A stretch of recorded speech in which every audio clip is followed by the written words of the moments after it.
Oh yeah, let me start with this. Yeah. The white zone is for loading and unloading only. Please get off my foot. Speaking of unloading, we're going to be unloading some news because we definitely have stuff to talk about. Welcome to 265 for reals now, because I said the numbers wrong in the previous episodes.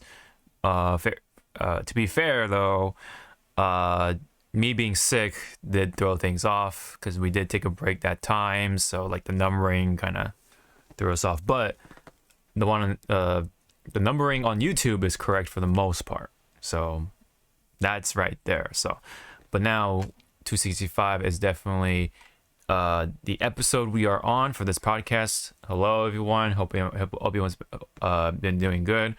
With yours truly, as always, Sean, aka Hawk525, with my co-host Zawa in the mix as well, with Rayquaza in the background of his camera, and then my background is including Gwenhyphen from Star Rail, Honkai Star Rail. So speaking of which, sounds.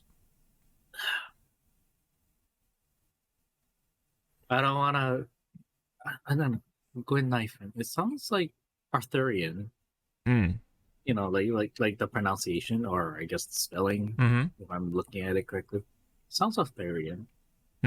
Well, she's supposed to be a foreigner within a sort of like an Asian-esque country or nation, whatever, or region. So that's why her name is kind of like a hybrid of her name and a name that would fit in that world. So, because her real name is Guinevere, and then somebody like picked, you know, a name out for her as like a, you know, a way to sort of be a part, I guess, of that world or something like that.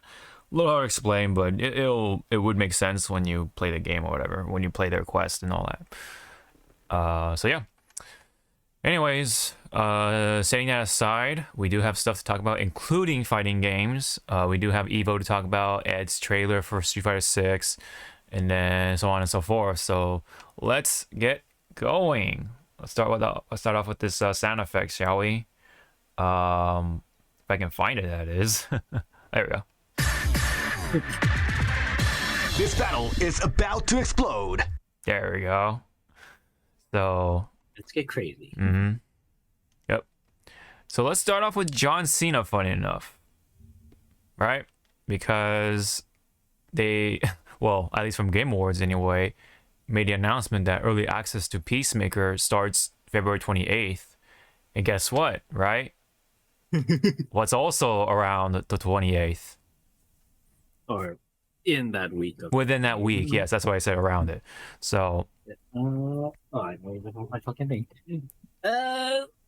Hey Cloud, how are you going? Yes. How are you guys doing? Yes, so Final Fantasy VII Rebirth is in the mix within that time window, as well as Peacemaker coming into MK1. Unfortunate timing for somebody, certain content creators and all that stuff. I'm pretty much sure a lot of us will be on Final Fantasy for sure that week. And around that time also, let's just bring this up already, is Ed for Street Fighter 6. Kind of a nice way to tie it in. Ed and Eddie. I can't whistle right now. But anyway, my lips are a little dry from being outside and stuff like that. But anyway. Ooh. I'm up.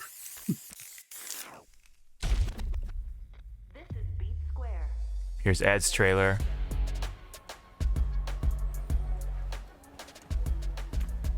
It was a pretty cool trailer overall, I must say. Seriously? I'm not interested in whatever you're pitching. You really want me to punch a hole through you? So, just who are you? You need to learn to stop pissing me off!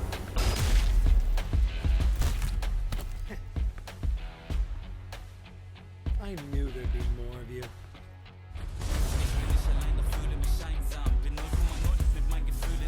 This stage looks really cool. So are those Seth bodies? Yes. Right here.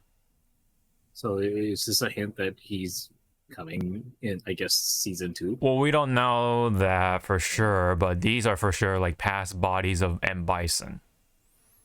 They're supposed to be. And yes, we're missing some package. No, trying to look at the face because I was like, "Where's Raul Julia's body?" You know. Oh yeah, that would be pretty funny to incorporate him into the game for sure. And also the other guy that was in the Legend of Chun-Li. Oh, Michael Clark Duncan. Yeah. I believe. Actually, I wouldn't mind to see Michael. Oh no! I'm sorry. Michael Clark Duncan played Balrog. I'm sorry. It was. Oh my gosh! It's that actor. Michael something, I think.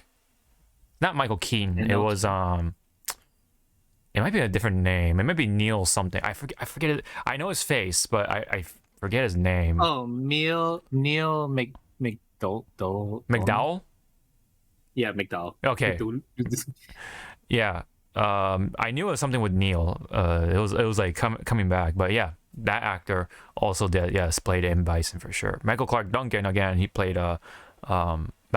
Well, I mean, technically, he is M. Bison in certain countries, depending on where we're watching it from, because M. Bison is Balrog in Japan, because he's supposed to be a parody of Mike Tyson. That's why he's supposed to be Mike Bison. But there's a whole story behind that. We're not going to get into that. Anyways, yeah. Anyways, these are bodies of M. Bison, right? And including Ed, he was supposed to be a body for M. Bison. That's why he has psycho power and all that stuff. But yeah, nonetheless, though, this stage looks awesome. Look at that, he's got them whiplashes and his jabs, unlike before. Yeah, so I like the whiplashes where they took some liberties of using oh shit, I forgot her Yamazaki. name. No, yeah, Yamazaki, and also her, because she also has kind of like with her whips. She also kind of has that little fade too. I mean, her claws. Oh yeah. Okay. But yeah, he's looking pretty cool overall, with all the spider webbing and all that stuff that he's doing. Isn't that a Yamazaki like stance? A little bit, yeah. That's why I was saying like he's like Yamazaki in a way. He's like whipping. He's got long range normals, and then his footwork looks pretty cool.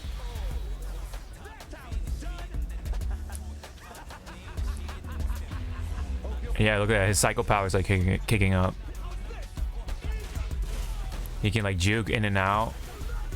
He's got some Street Fighter 5 stuff still, of course. And he beats Ken's EX Shoryuken, but yeah. I wonder how easier his combo potential is. I'm not sure, but you bring that up, which is kind of appropriate because he used to be like that easy character in Street Fighter 5, but we'll say it after his trailer is done, because there's this level 3 for critical art. I love the speed bag thing, really cool idea. His face, Ken's face. This is okay. His winning screen is kind of like a little overkill. It's like it's a bit of an overkill. It is, yeah. But they somehow gave Ed a lot more personality here, I would say, than 5. Yeah. Because when Ed came out and his gameplay and his, I guess, personality, he was just not really a blank slate. He was dull. He was kind of just there. Yeah, he kind of just existed. Whereas here, it's like now he's like putting his foot down and kind of making a name for himself more than he ever did in 5. At least with Falk, she's a little more memorable, I guess. but maybe it's just because of the waifu stuff behind it. But Ed definitely is like making a name for himself a little bit. He's got his own like outfit on now, and then he still has some Shadowloo stuff. He's got like the thing around his neck, but he's supposed to be a leader for Neo Shadowloo to help out any more survivors of M. Bison's lab, basically. So they're trying to help out like clones and all the like extra bodies, right, that made their escape from the lab at some point, trying to find them, making it. I wonder if he's gonna talk to Cammy and get some help, like looking for the other dolls, because there are dolls running around. Yes. Oh yeah, let me go ahead and mute that.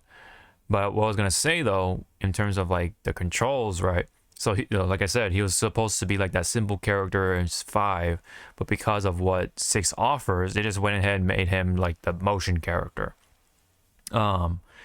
He still can be, of course, be used in modern, but when you turn on classic mode, he has like extra stuff going on, of course, just like any other fighter. So he's got follow-ups, I think, if I'm correct. He's got stances a little bit here and there. I think he's got, he's got a little bit more of a mix this time around, thus making him a little more unique amongst the roster anyway. So but yeah, I like his animations. I love the boxing aspect that he brings. And funny because like he used to be an MMA fighter, because he also kicked as well as punched, but now he's just punching. Now he's a full-fledged boxer. So he's going full boxer, kind of like Balrog almost. Balrog stomps, but he never kicked. But Ed is. I want to say, because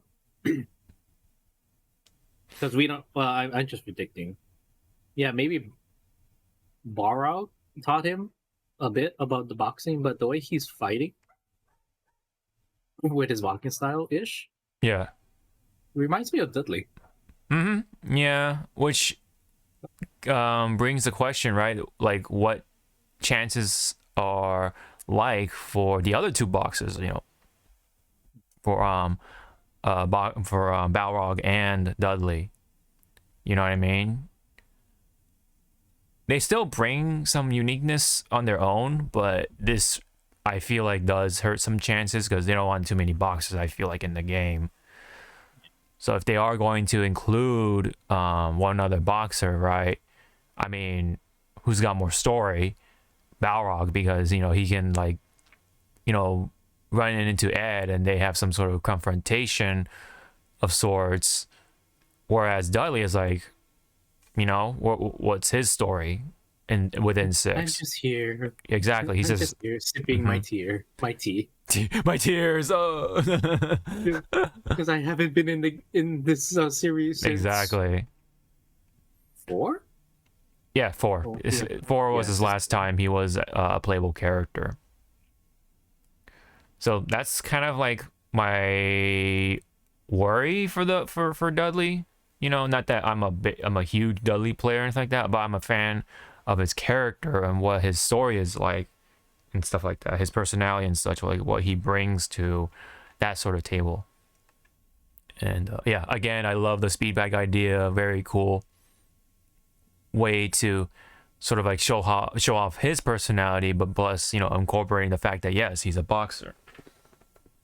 So he's got a bit of like that brutality, and he's like an anti-hero. So I like that mix. Was there anything else you wanted to say about Ed? Right there, the Muhammad Ali shuffle. Yeah. They did incorporate a lot of like Steve Fox's stuff too. Kind of recycle some of his stuff. Let's not. Hello, Governor. It's like what? Let's not forget Street Fighter Cross Tekken was a thing, and it's like, kind of long lost, right? So they gotta like reincorporate some ideas, to help reuse some of the assets. Yes. Or, animations. Yeah, in some ways, right? Yeah, definitely ideas for sure. Look at that the like and the dislike ratio. Yeah, Pretty significant. it is. Yeah, people are really liking Ed overall with this trailer anyway. So let's look at the description. So Ed is the troubled protege. Will prove he's no longer a pawn when he enters fighting ground, world tour, and battle hub on February 27th. Funny, right? Because that's also within that window, right? With cycle power imbued within, Ed pummels enemies with his mastery of boxing. So that's very, basic, but telling of what's going on, right? When he's coming out, and yeah, that's the big gist of that for Ed. Again, I think he looks cool. They definitely fleshed him out quite a bit here, unlike 5. I like his outfit a lot better here than with 5. He definitely sounds more mature. Yeah. And it also reminds me that because we were discussing like boxers and stuff. I don't think we have a oh god, what is that fighting style? Taekwondo. Oh no, I mean that's jury, yeah. But the one that fucking Adon and Muay Thai, yeah. Yeah, we don't have a Muay Thai character yet. Yeah, for sure. Well, we're probably gonna get Sagat first, and then maybe Adon, if anything, if they decide to go in that direction. But yeah, you're right. No Muay Thai. Definitely should have some sort of representation, some way. Maybe Sagat will sit back and maybe, I don't know, some mysterious student that's not Adon will come into play or something. Maybe it could be Sagat's kid or something, son, daughter, some whatever. Could come into play as something. Tiger. Yeah, or the tiger. Yeah, the tiger himself or herself is a playable character. I'm still holding on to the hope that Alex will make it in there at some point. I hope he really does. But with Ed out of the way now, now people are just anticipating Akuma at this point, waiting for his trailer to be expecting to come out at Capcom Cup, which is like still several weeks away or a couple weeks away. I want to say Capcom Cup is going to show Akuma, but it's like because when does Akuma come out? Like deep in the spring or summer. Yeah, deep in spring. So I want to say Capcom Cup is going to show a teaser trailer, but it's gonna be long, like a good like a story trailer for Akuma for sure, like cinematic. It's gonna look really cool, like all that stuff, very stylish. But it's gonna be like maybe EVO is when you see his full trailer or something. That's a tough one, I think. Yeah, I want to say that they want to get Akuma out by EVO or before EVO.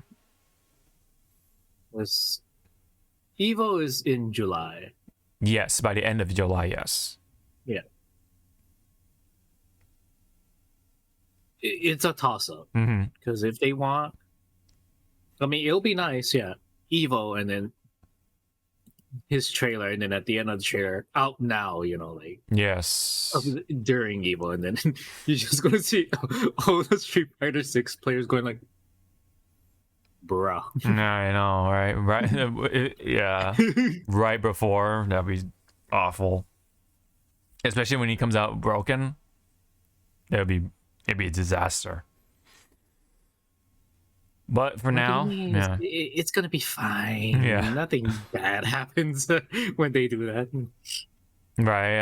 Totally not talking about like MKX Tanya. Holy shit, that was a treat. That was definitely a trip for sure. That was for sure. All right. Watching people just die. Yeah, a lot of a good chunk of top 8 was Tanya's for sure. Just because. So, But yeah, pretty cool.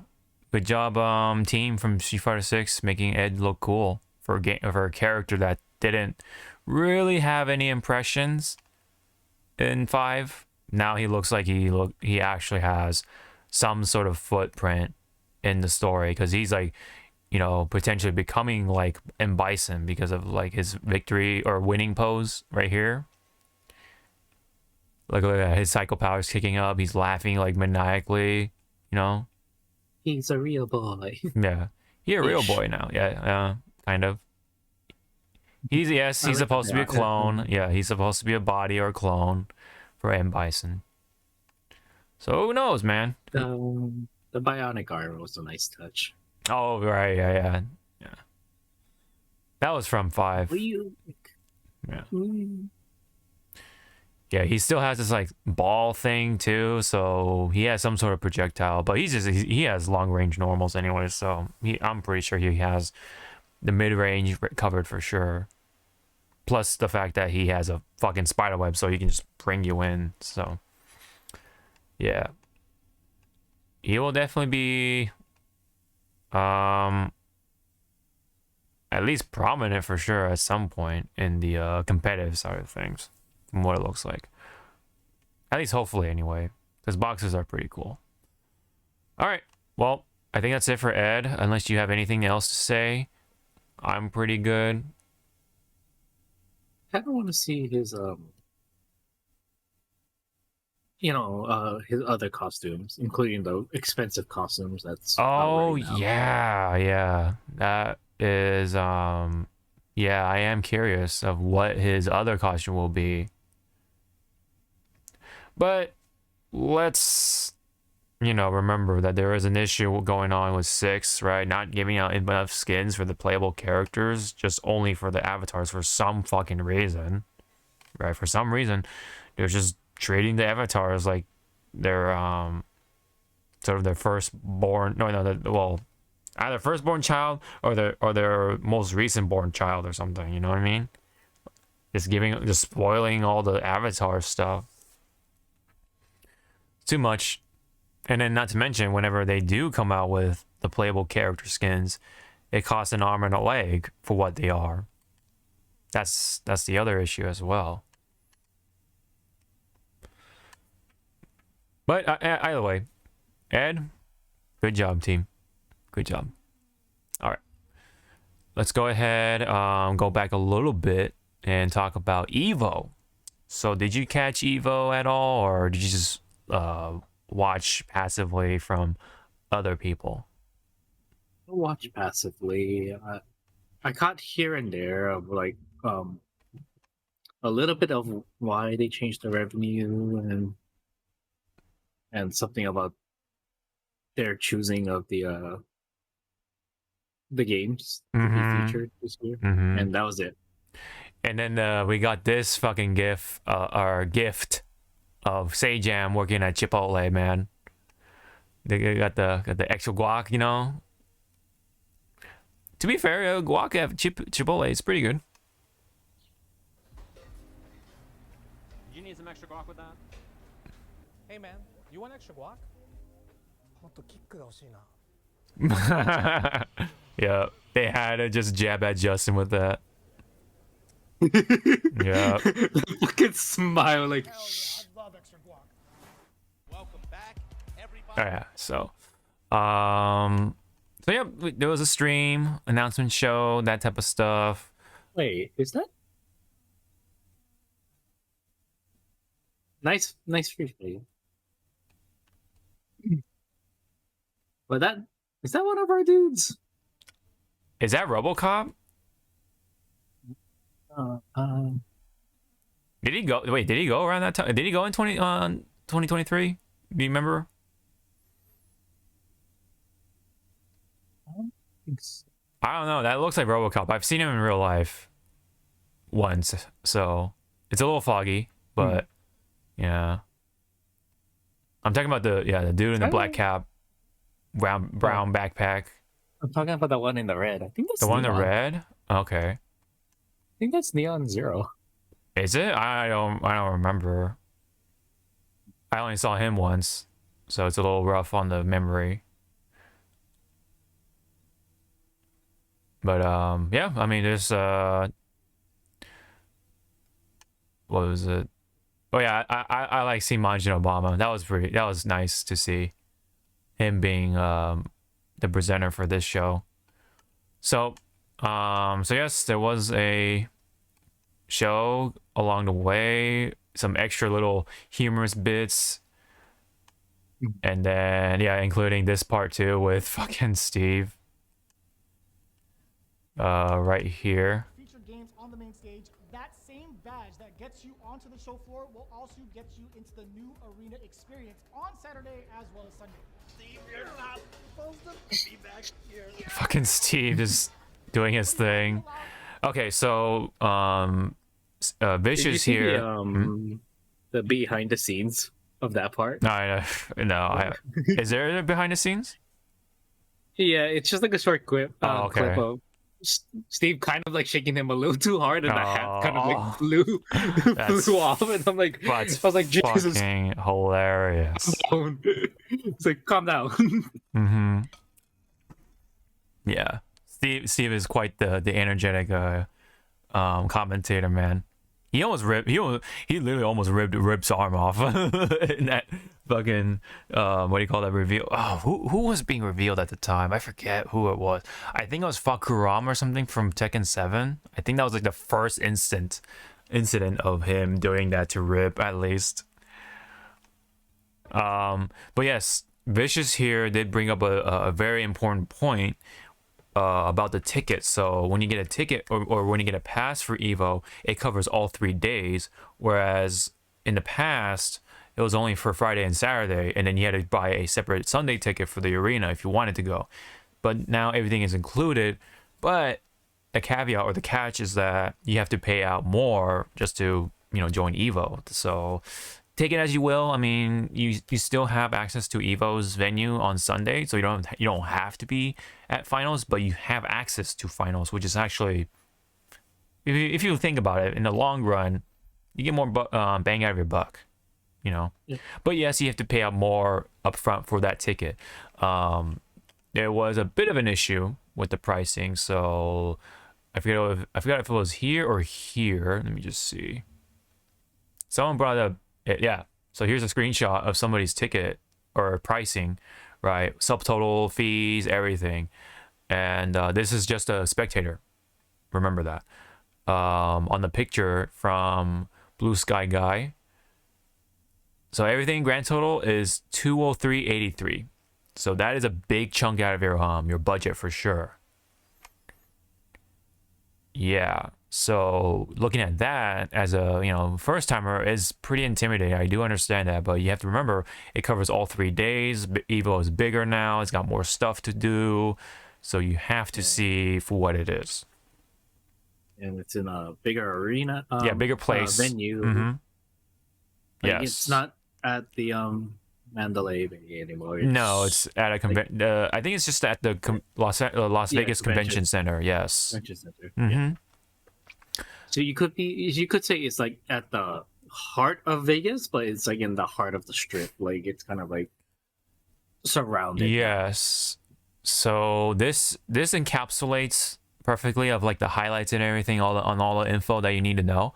So it is scheduled from the 19th to 21st. Oh, okay. So that's a little sooner than I thought. Of the 2024 event will be hosted at West Hall of Las Vegas Convention Center. A significant shift from Mandalay Bay Resort and Convention Hall. The event's home since 2016. This change not only brings a fresh venue, but also introduces a revamped ticketing structure. Will grant general admission to both the main EVO stage and the show floor, encompassing vast arcade, artist alley, vendors, and the much anticipated return of the Beyond the Arcade Stick Museum. This marks EVO's first relocation in nearly a decade, promising a renewed and exhilarating experience for participants and attendees alike. And by the way, this is from EGW News. That's the article that we're reading off from. And let's read off let's have Zawa read off the games that are included for this time around for 2024 is EVO. So what are the games? Okay, should we go from the top or to the bottom? From the bottom up. I would say top down. So Okay, rank in number 1 is Street Fighter 6, which is its second appearance of at EVO. yes. Number 2, we have Tekken 8, first appearance. Yes. Then number 3 is Mortal Kombat 1, first appearance here at EVO 2024. Yes. Number 4 is Guilty Gear Strive, third appearance.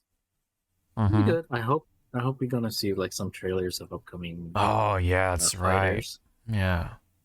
Same thing with number 5, the King of Fighters 15, third appearance. So again, hopefully we see a little bit more trailers. Grand Blue Fantasy versus Rising, which is the updated version. Yes. Of the base game. Love to see it. Love to see it. That game deserves. Yeah. Limelight. Is its first appearance. Okay, number 7 is Under Night in Birth 2. Sis Celeste. That word. Yes. Sis Celeste. Yes. It's you gotta remember this is Japanese fighting games with their naming conventions. Yeah, but this is the updated version of Under Night in Birth 2, I believe, or Under Night in Birth in general. First appearance, so technically, yes. And what's the throwback game? The throwback game, which I'm definitely interested into watching, is Street Fighter 3 Third Strike. Yes. Yes.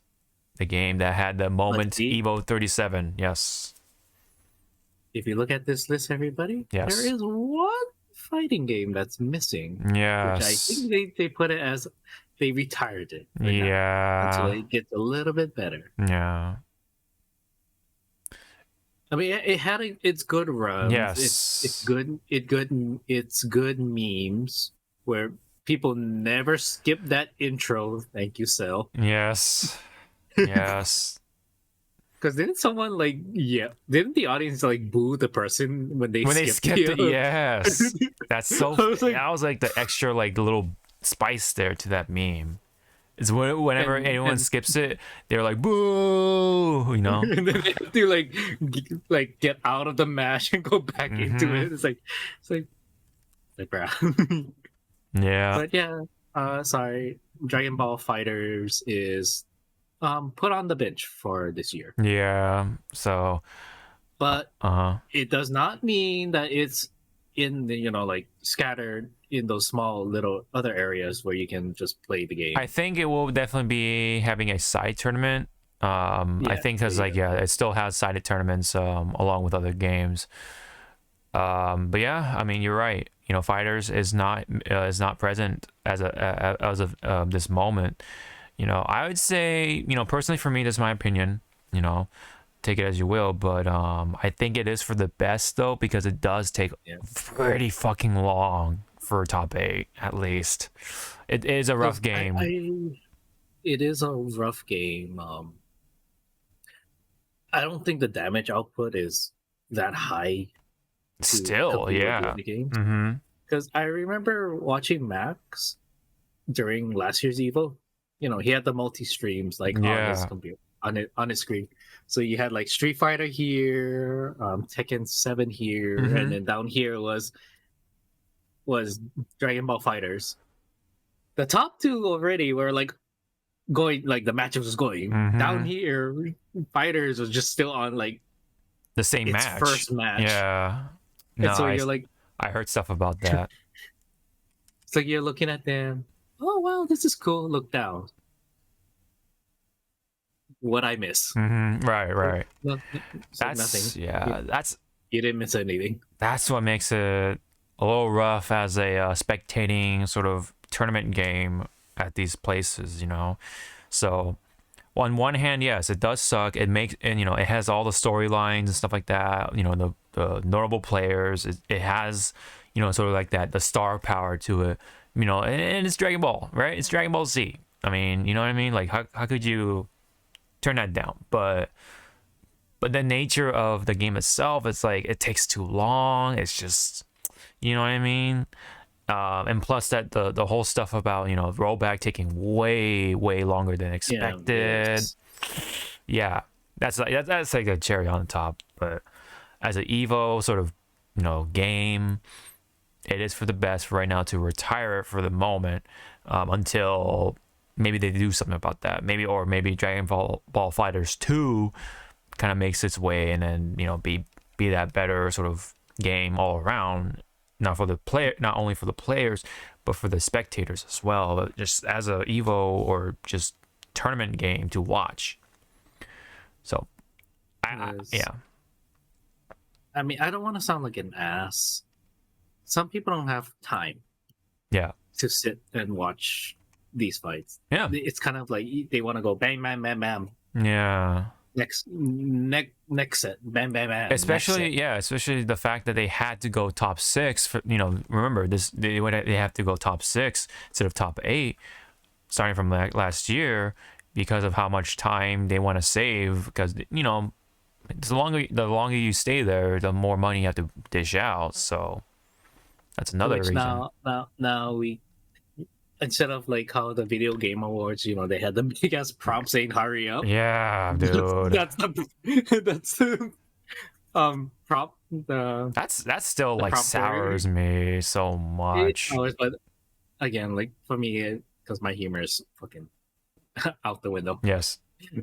If someone's playing fighters, that's what you're just holding up. Hurry up. Mm-hmm. Hurry up. Yeah. It's rough. I remember being a part of the live, being there live for the first Fighters top 8, and that was just like, you know, it was definitely just like hard to consume later on. Thank God for like, you were going like this, yeah. You were like, yeah, and then after a while, you're like, yeah, yeah.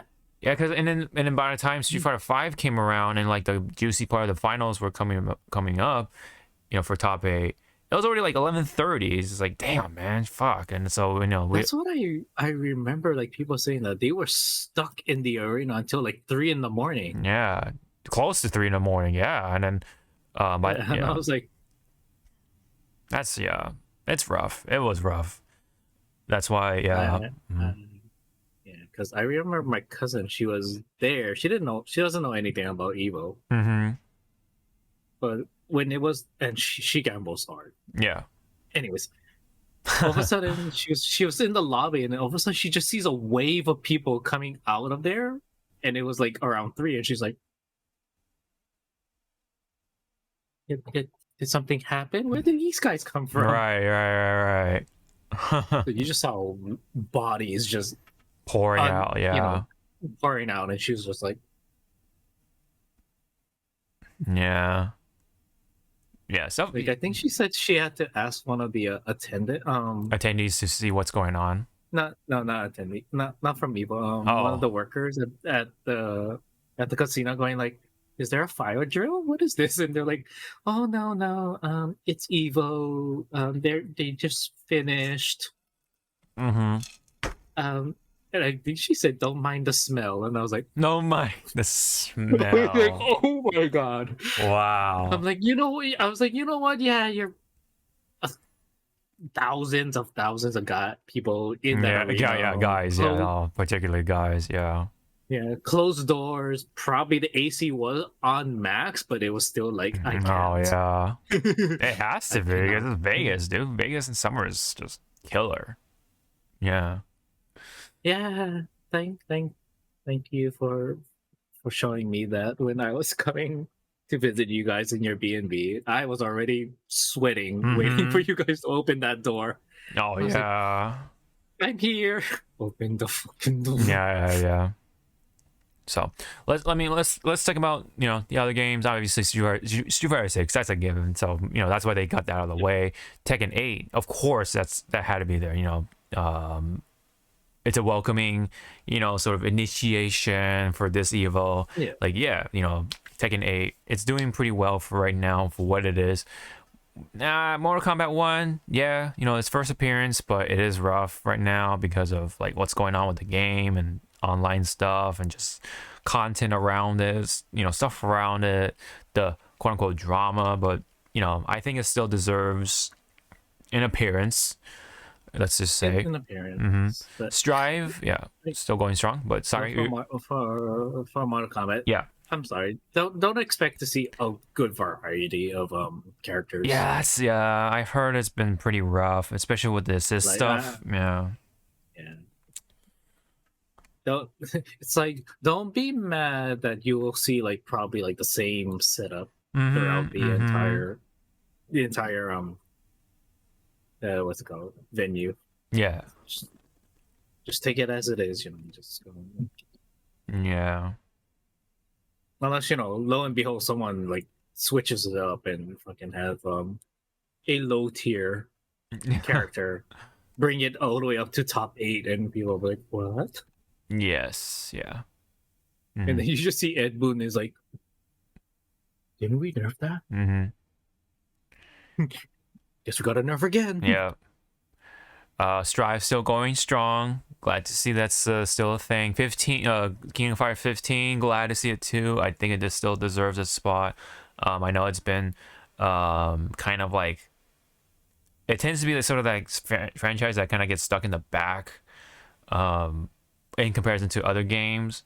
But I'm still glad to see that that's still, you know, relatively going well for the game. They just literally added a new mechanic too, which is the advanced strike stuff. And then not to mention the world tour is about to end in about like what, several weeks or something like that. So yeah, we're gonna expect some new stuff as well.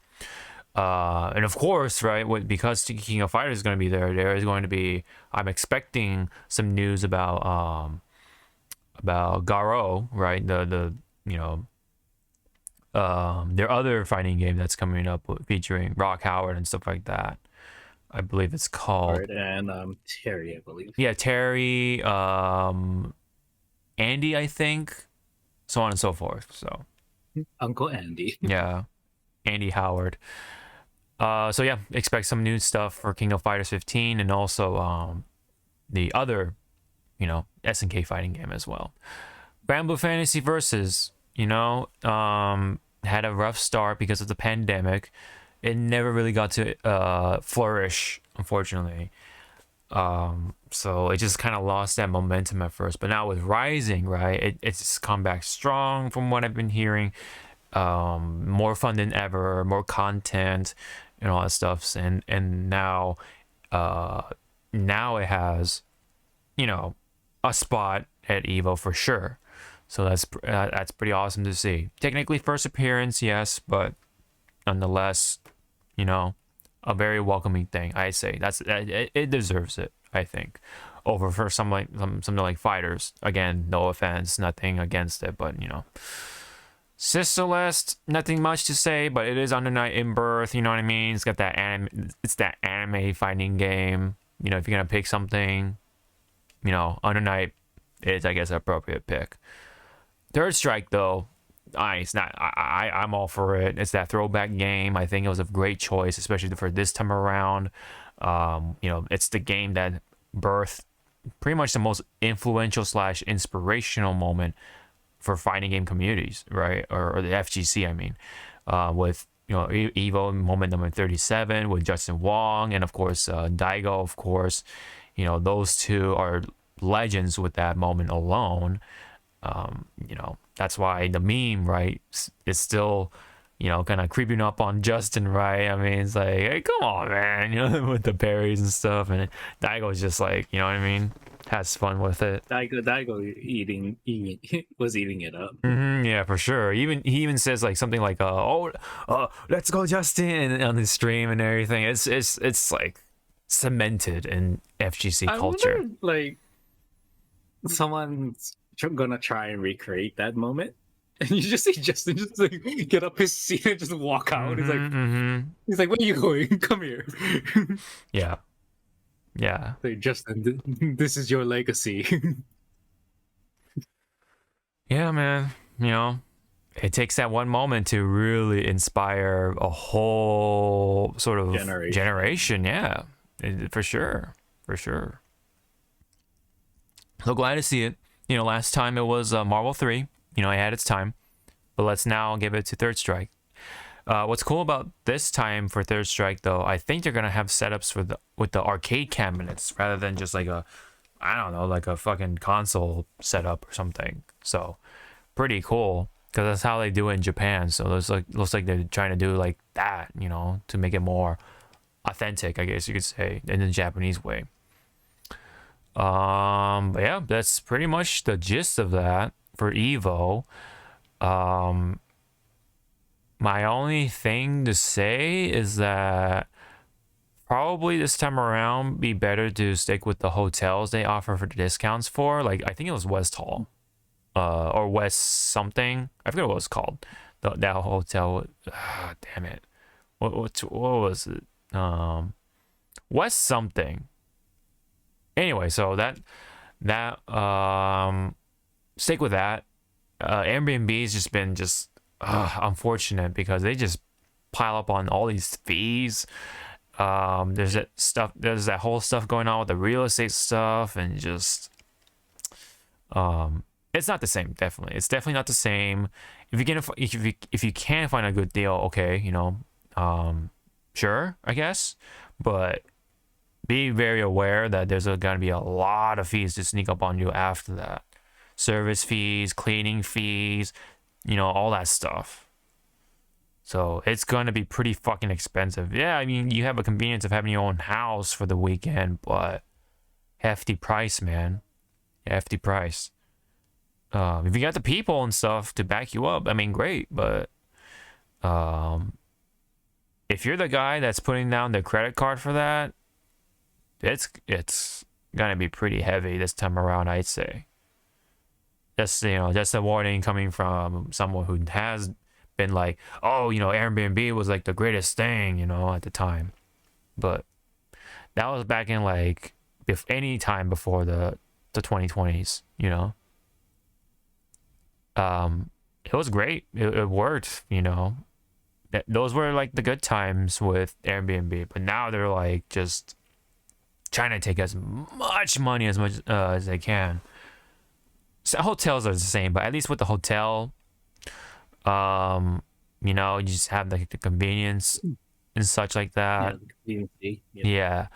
Now this time around, it's not, because this is not at a hotel. You can't just like walk down and, you know, hey, you're at EVO. You know what I mean? You have to take the transit stuff, like the public transportation or something, to get to EVO, because it is at a convention center, a Seoul convention center.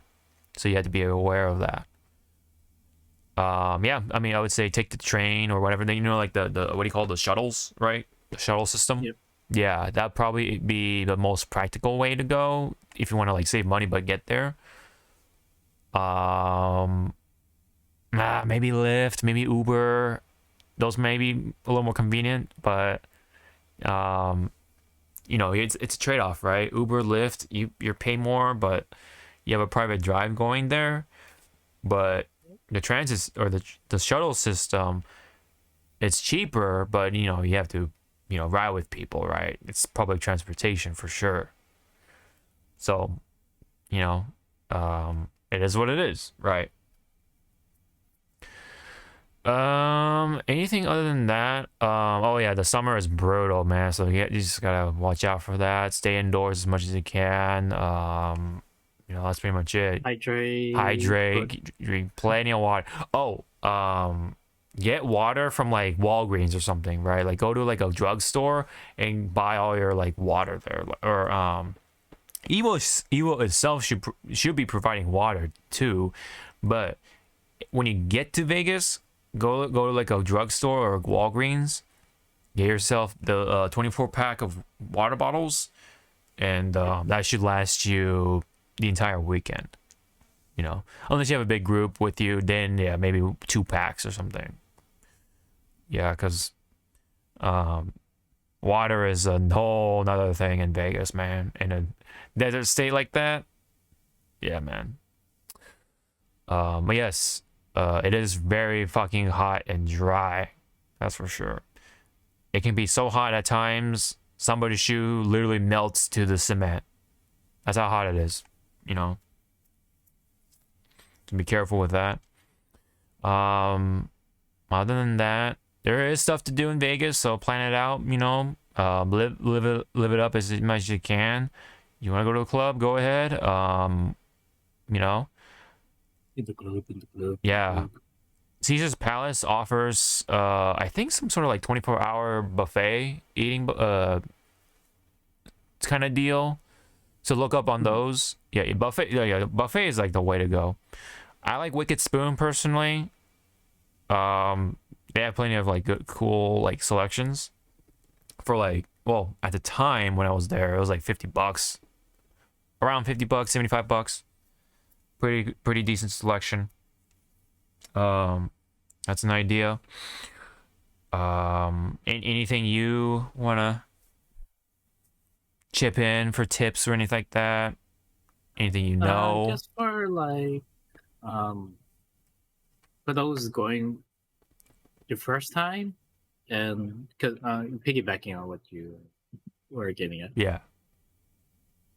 If you have friends or family members that do know about EVO and are interested, yeah, get a room together. Yes. Go with people. Yeah. Try to find people as much as you can, because they'll definitely help cut the cost of like the living side of things. Because, or if you're like one of the lucky ones, like your grandparents, for example, who's been going to Vegas like pretty much their whole lives, they already have the specialty thing. Yeah, there's the experience, you know, the ins and outs, the deals, you know. Yeah, the deals, the secrets, the hacks, right?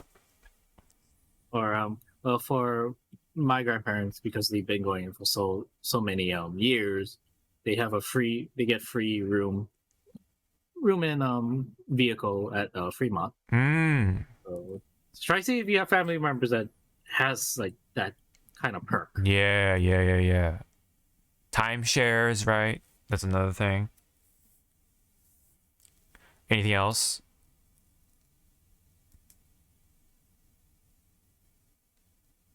It's a reminder for me. Don't gamble if you don't want to. You don't have to gamble. Yeah, for sure. And you know, like drinking, that's another thing too. Like if you don't want to drink, don't drink. You don't gotta drink to have a good time. You know, like just be responsible. Yeah, exactly. Like, you know, there's always the group that needs the DD anyway, or the designated driver, like, you know, someone who's like not drinking, you know. So if you don't want to drink, you could be that person and literally be like, you know, like, yeah, it's a bit of a responsibility and stuff like that, but, you know, kind of excuse sort of to not drink. And not to mention you save money, because drinks are just mad expensive. I don't think we were drinking in that B&B. I think it was just like what, water and soda. Yeah, it was like, yeah, it was just water and like somebody brought in something. I forget what it was. Because I remember at the time Christian wanted to mix like Red Bull and I forget what it was. It was like some sort of drink. I forget what it was. It was supposed to be a drink mixed drink called the Rusty Nail. If you can look that up, it's like a thing. I think that's the name of it. But anyways, it's got. I think I heard of it before, but it's supposedly something with Red Bull and another in an alcoholic drink, and if you combine the two, supposedly it tastes like Cactus Cooler. No, the Rusty Nail is Scotch and Drum Boulet. Okay, so maybe okay, so I am getting that name mixed then. It's something with Red Bull in a alcoholic drink. Forget what it was, but that's the gimmick of it. It's supposed to taste like Cactus Cooler. But anyways, if you don't want to drink, don't Yeah. drink. And also be very careful, right? Like there are times where there's just drinks lying around and people be like, "Oh, it's a free drink," you know. Don't take that bait, man, because No. Yeah. there's actually a thing where people leave out drinks, and there are times where it's roofied. I've heard stories about this. So even like a sip can be like, it'll leave you like fucking tired, man. So it'll like, because that shit's supposed to knock you out, and then like they like do some shit, you know what I mean? Like they rob you or they do something, especially for women, right? When they drink, they just, you know, horror stories, nothing but horror stories about that stuff. I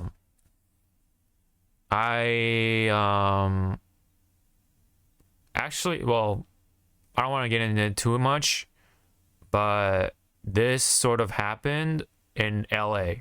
So just a warning coming from somebody who like kind of experienced that in a way. I'll leave it at that, but not too detailed. But if it happens in LA, it'll definitely happen in Vegas. So just a little tidbit, man. Don't take that bait, man. And also, when you are getting drinks, watch that bartender. Keep your eyes on your drink, because you just never know what happens. You know, just to try to be safe as much as possible. I know I'm not, I don't mean to like make it sound scary and all that stuff. For the most part, you'll have a fun time. But, you know, anything can happen in Vegas, right? And there's that chance. So, you know, take it from me, who has been to EVO more than a couple of times. And I've heard horror stories during EVO. Not after or long after. During EVO. So, yeah. And that stuff in LA, yeah. Man. Anyway, do be careful. Do be careful if you're drinking, for sure. But other than that, man, there's like stuff to do. You know, you can watch shows, you watch like these like entertainment stuff, right? And then there's possibly stuff to do, like go to a shooting range, or go on go-karting or something. There's a lot of stuff to do. So if you want to plan ahead, yeah. I believe it's Circus to go play at the whatchamacallit? Play in their arcade and stuff. Yes, they have arcades. Look into those.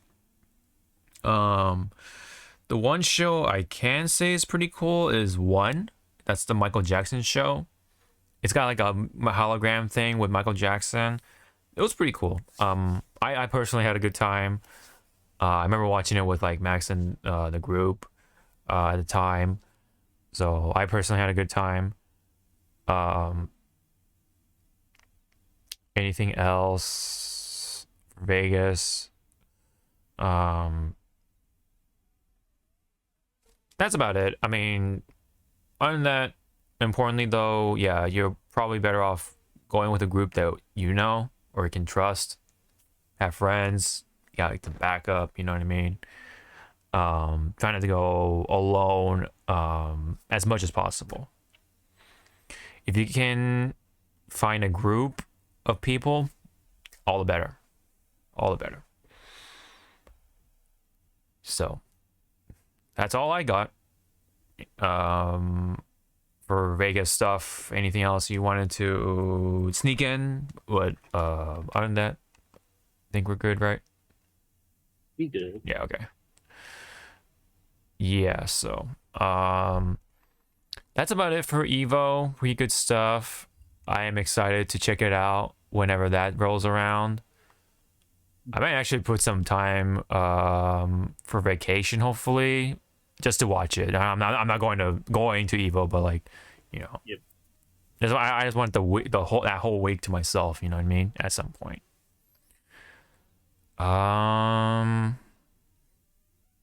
Yeah. So we covered that stuff. KI, real quick. Killer Instinct, does have some updates coming up. We'll be testing ranked crossplay between Steam, Xbox / Windows players for the very first time. That's been happening, but just the fact that the game is still getting love at this point, 10+ year game is like, damn, man, shit. No, I think it is 10 years old at this point, because I think the game came out, was it 2014, or am I mistaken? Did it come out in 2010? Let me see real quick here.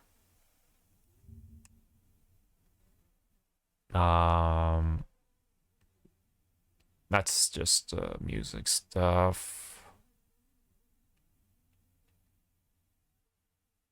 Yeah, so I think, okay, so 2013 was the latest, latest release.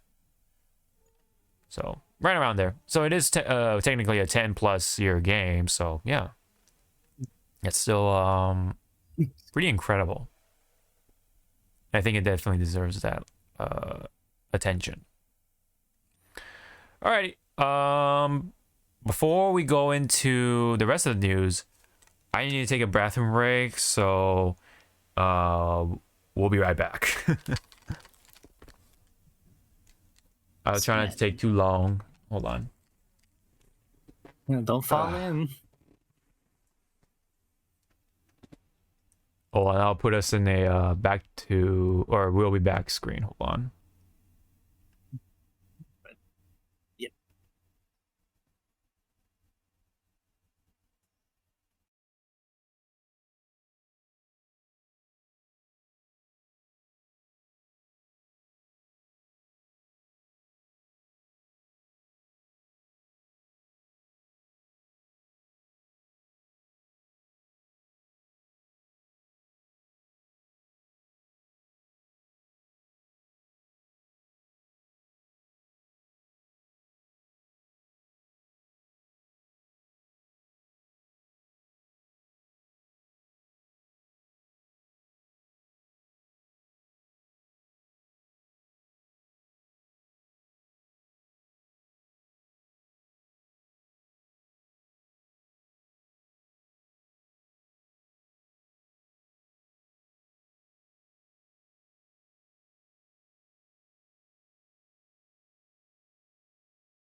Let's put us back here.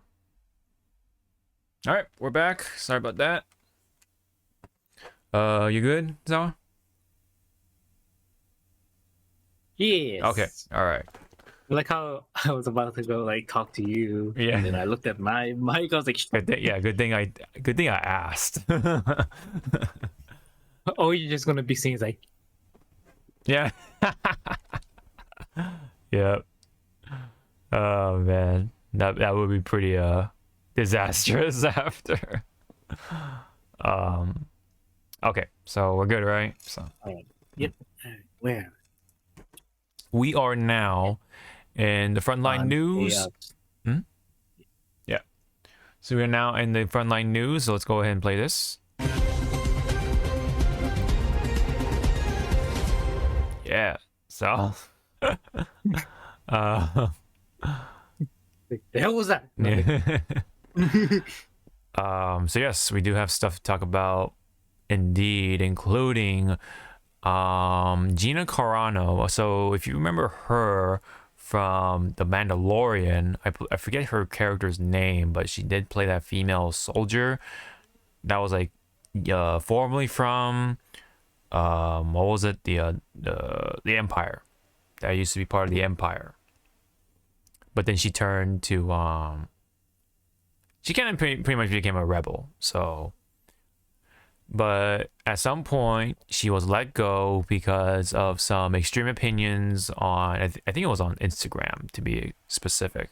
I think it was like Instagram, and it kind of leaked onto Twitter. Yeah, so there has been a history of her like having these extreme opinions on not only Instagram but also on Twitter as well. Not just like the one, but you know, a history. And she was so because of like the backlash she has gotten, she was let go by Disney, and now she is suddenly suing Disney, or going to sue Disney for wrongful discrimination, or no, excuse me, discrimination and wrongful termination. According to Culture Crave, she is seeking a court order that would force Lucasfilm to recast her.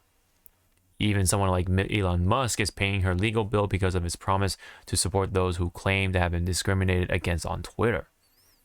Which I want to add, like, Musk, where are you getting this fucking money from? Good question, man. Good question. One, your space satellite to help people get good internet still hasn't fucking launched. Mm-hmm. Yeah. You pretty much lost a lot of money buying Twitter after, you know, that court order of you proclaiming that you could buy Twitter. Mm-hmm. It was from another post about her saying that she wants to sue Disney so she can get her job back. It's like, that's not how it works, but okay. We'll see. I mean, if she has the evidence to be that she was wrong. She has evidence, but it also comes down to like people, because I saw in other tweets like, oh, Disney is trying to squash freedom of speech. You know, it's like, Disney's a private company, not the government. Please read up your amendments before. That is true, and you know, I don't know. It is a case by case thing. I think case by case. Yeah. It's also it's down to like you're representing, you know, the company that hired you. That is true. Yes. One side of me says, yeah, like that's, you know, that stuff, right? You are representing this company, blah blah blah. Whenever you know, do a job, you have a job to do or whatever, right? On the other hand, at the end of the day, you know, all the stuff that she has said is her opinion. You know what I mean? So it's not like she's like trying to, you know, treat it like it's fact or whatever. You know, is it a, you know, the best kind of opinion? Yeah, I mean, that's a subjective thing. And for the most part, you know, a lot of people disagree with her and all that stuff because, you know, I think she was like talking about like, the mask policy being too strict or something, and like, being right-winged in this space or whatever is like, you know, yeah, and, you know, she made the comparison to like the Holocaust, such like that, which was one of the reasons why she was like in the first place, because again, very extreme opinion and stuff like that. But you know what I mean? I think, I mean, Was she wrongfully terminated? I'm not gonna say no entirely. I mean, we'll see. I mean, we don't know what we'll see. Yeah, we don't know what happened behind the doors or anything like that. So who knows? Now, like I said, I mean, Yeah. what Like Twitch again, go like ahead. yeah, back to like she representing the company.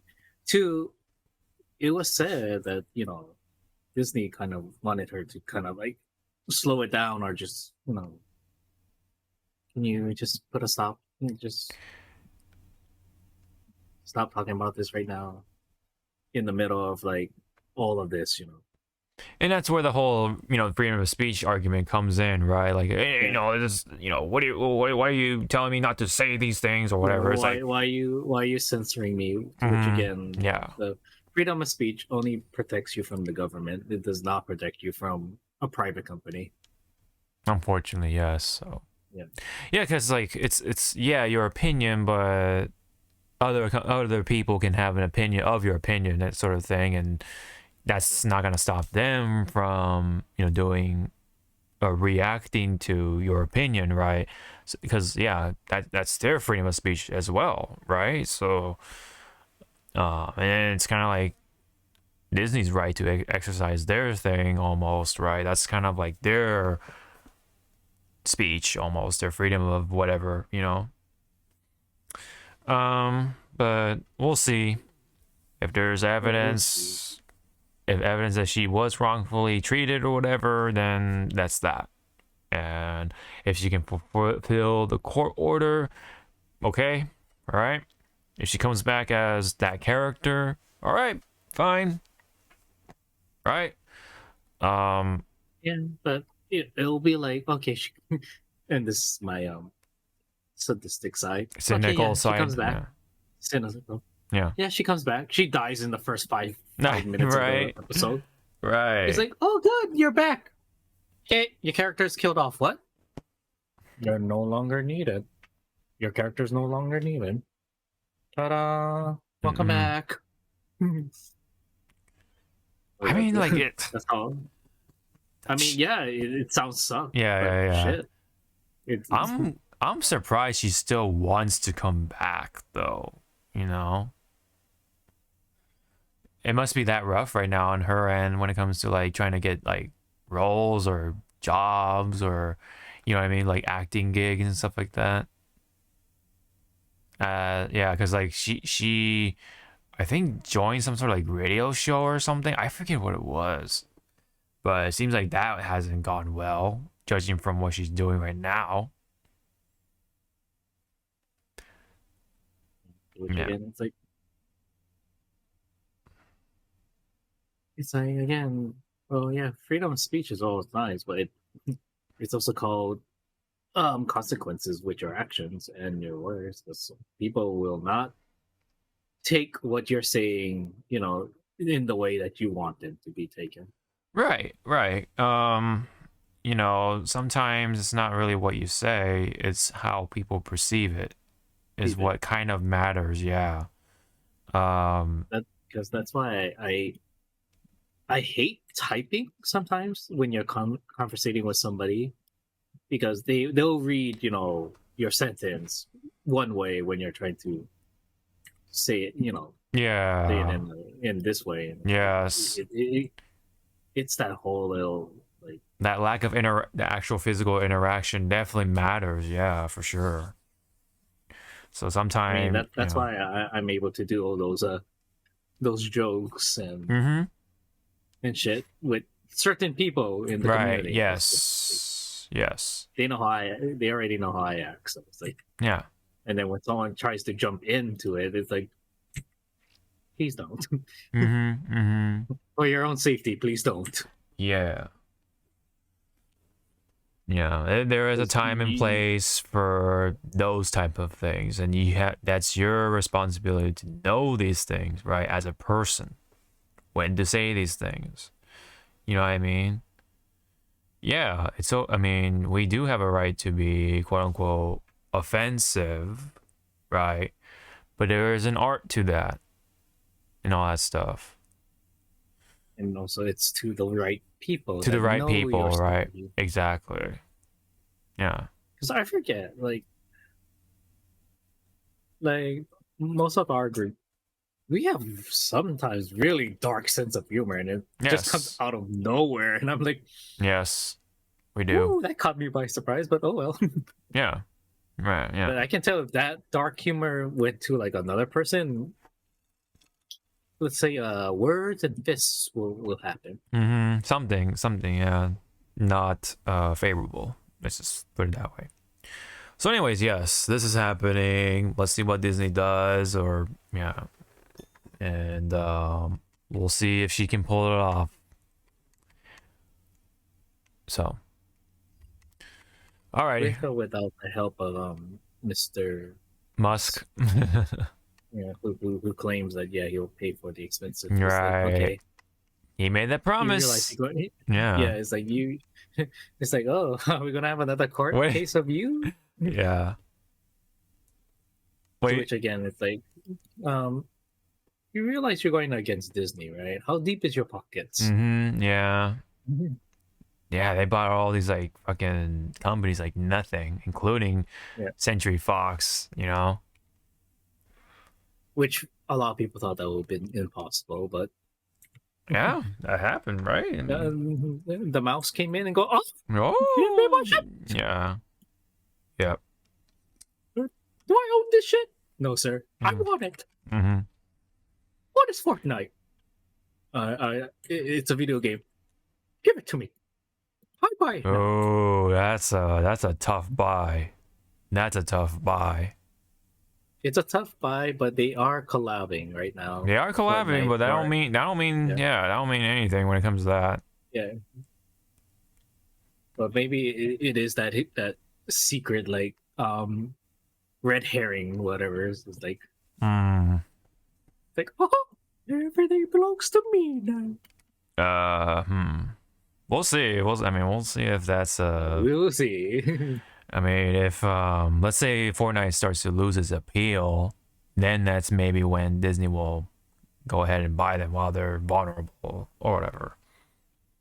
Well, that's a whole nother story. So, That's a whole nother nightmare. yes. Speaking of nightmares and companies buying other companies and merging and all that stuff, Funimation. Yes. There has been news regarding to Funimation. When it comes to streaming services, I don't know about the actual company of itself. Maybe it's entirely. I don't know. But anyway, while back, Funimation and Crunchyroll have made the merge thanks to Sony, right? Buying out these two companies at some point. Like these, which was funny because originally it was Crunchyroll that had everything, including Funimation anime. Then Funimation kind of like, okay, we're gonna try do our own, so we're taking some of our popular series with us. Yeah, like a couple of seasons, right? It's not even like the whole series or whatever. It's just like a couple of seasons. It was weird that like Overlord for, something like season 2. Overlord. Yeah. Overlord season 1 was on Crunchyroll, but season 2 and part of season 3 was with Funimation. Like, yeah, stuff like that. Yeah, that was a headache for sure. But we talked about this at some point, and it seems like Funimation lost the coin toss because Crunchyroll kind of like got the bigger, like sort of the bigger piece of the puzzle. Exactly, piece of the pie, so to say. And now it's to the point where Funimation is not. It's just gonna disappear. And they're just going to officially merge with Crunchyroll on April 2nd, according to Culture Crave once again. Watch history can migrate over and queues as well. Digital purchases on Funimation won't be supported, unfortunately, and a pricing increase to $100 a year for Crunchyroll services in 2025. That is rough. Which again, everyone, the streaming service was supposed to kill off cable. Yeah. but these streaming services, man, it pretty much is cable, man. Yeah. It's the same You thing, just if buy not worse. packages. It's the same thing, if not worse than cable in a way, because everything was all in one with cable at some point, at least for a long time. But now this shit is like everywhere, man. You gotta like pick and choose like which streaming services you want, because this is money out the wazoo.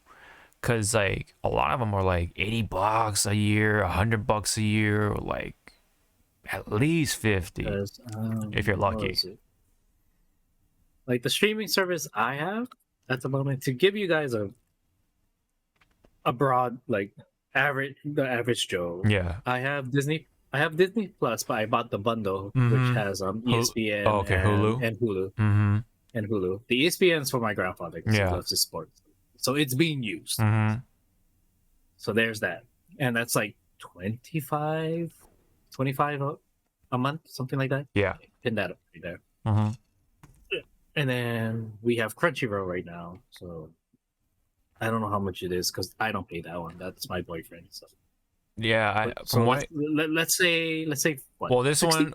one is $54.95 from the most part, it looks like here. Okay. Depending on which I like grade or something, I guess. But yeah. So let's go average 50. Yeah, 50. Let's just say 50. 50. Okay. We're also paying Amazon Prime because there's some stuff in there. Yes, but you're only it's like 120 $20. But you're also paying for the shipping service, not just for which is convenient, but yeah. So right now with those three, I have more. Mm-hmm. Streaming service, we're already paying 195. Yeah, dude, that's rough, man. Just 3. And I wanted to ask, like, I did ask like earlier with my boyfriend, it's like, do you want Paramount?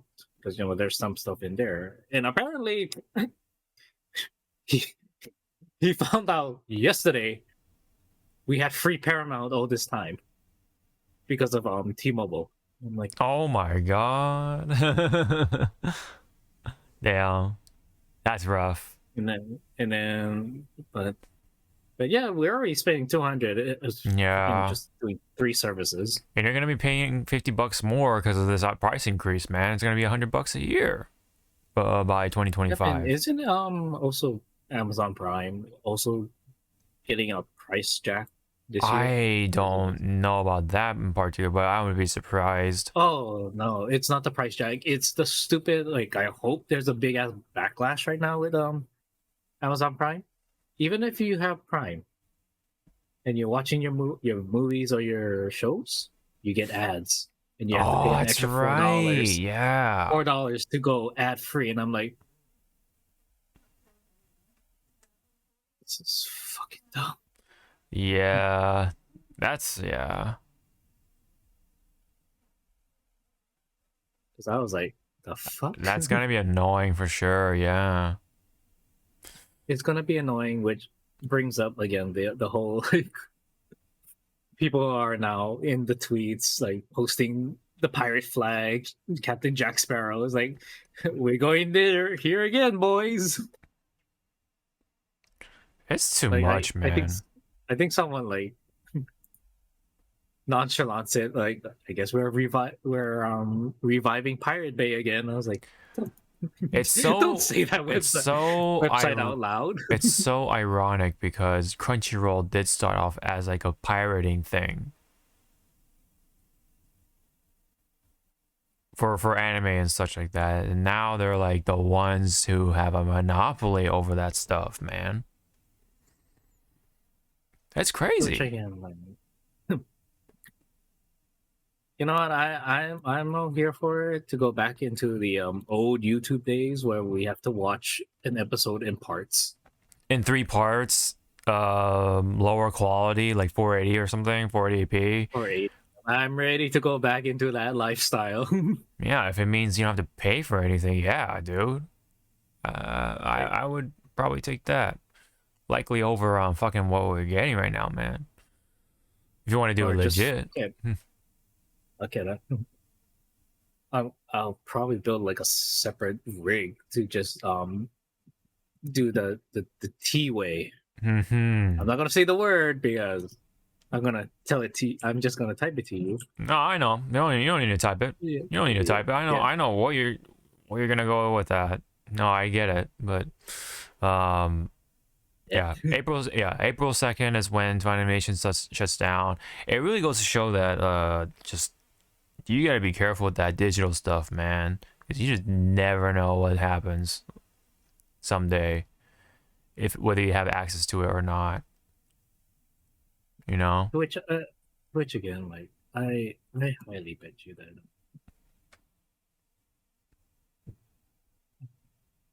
that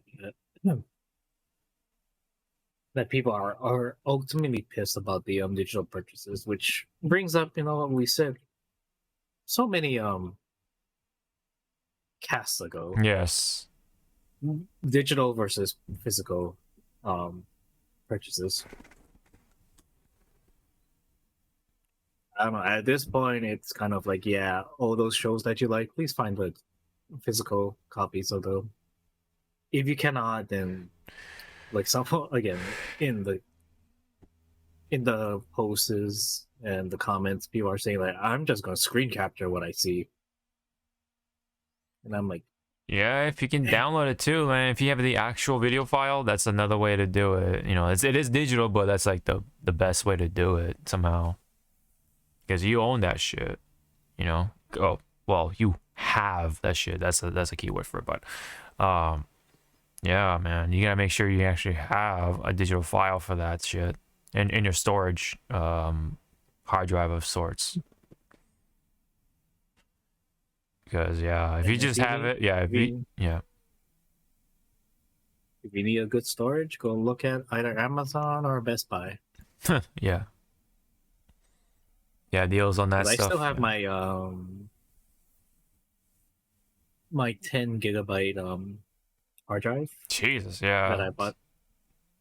That I bought from not Amazon, but was it like Newegg or something? Best Buy. Oh, Best Buy. No, it was Best Buy, and it was on sale for like 120. Then I used my boyfriend's account. It dropped it to $98. Nice, nice. Like, okay, might as well. Yeah. So now I'm not sure. Like, are they shutting down entirely, or is it just like the streaming service, or? I think it's just the streaming service of Funimation to be so Crunchyroll can actually be like, the monopoly. The monopoly, doing the Thanos thing. Mm-hmm. Where did they get you? Back to me. Right. Yeah. Crazy, man. It's crazy. So it's not like the voice acting, recording stuff or whatever. The studios aren't shutting down. I don't think anyway. It's just the streaming service. Yeah. It's just Crunchyroll wants to be the king of streaming, anime. Yeah, anime streaming. Yeah, for sure, man. For sure. Because I believe what was it? Amazon Prime has their own small section of Crunchyroll. I believe so. Like a little like here's some samples. Yeah. Sample animes. Yeah. It's all thanks to Sony though, man. You gotta remember, it's all thanks to Sony.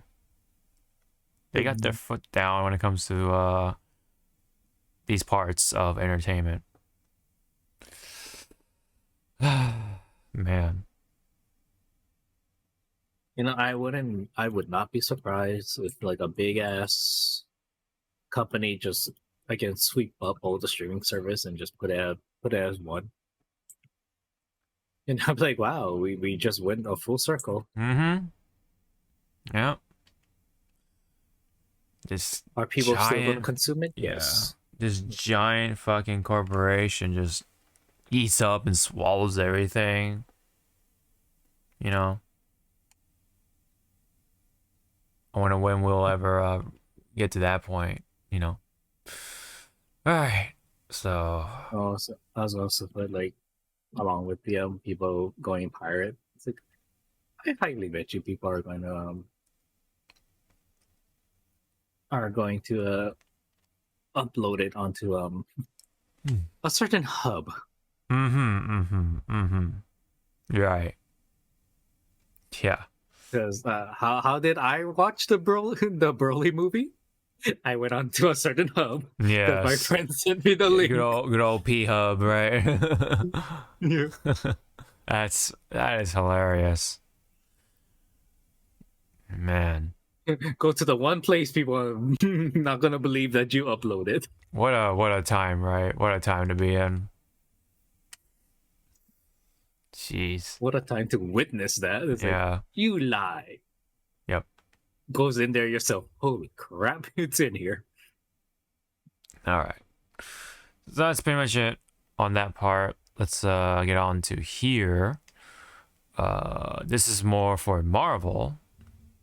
And speaking of Disney, right? So there's this bit of news, possibly. I guess apparently the director for Fantastic Four, Mark Schachman, has posted a thing saying Pedro Pascal is playing Reed Richards, aka Mr. Fantastic. Which again, because the Fantastic Four's movie is part of the multiverse saga, this is a variant of Mr. Fantastic, yeah.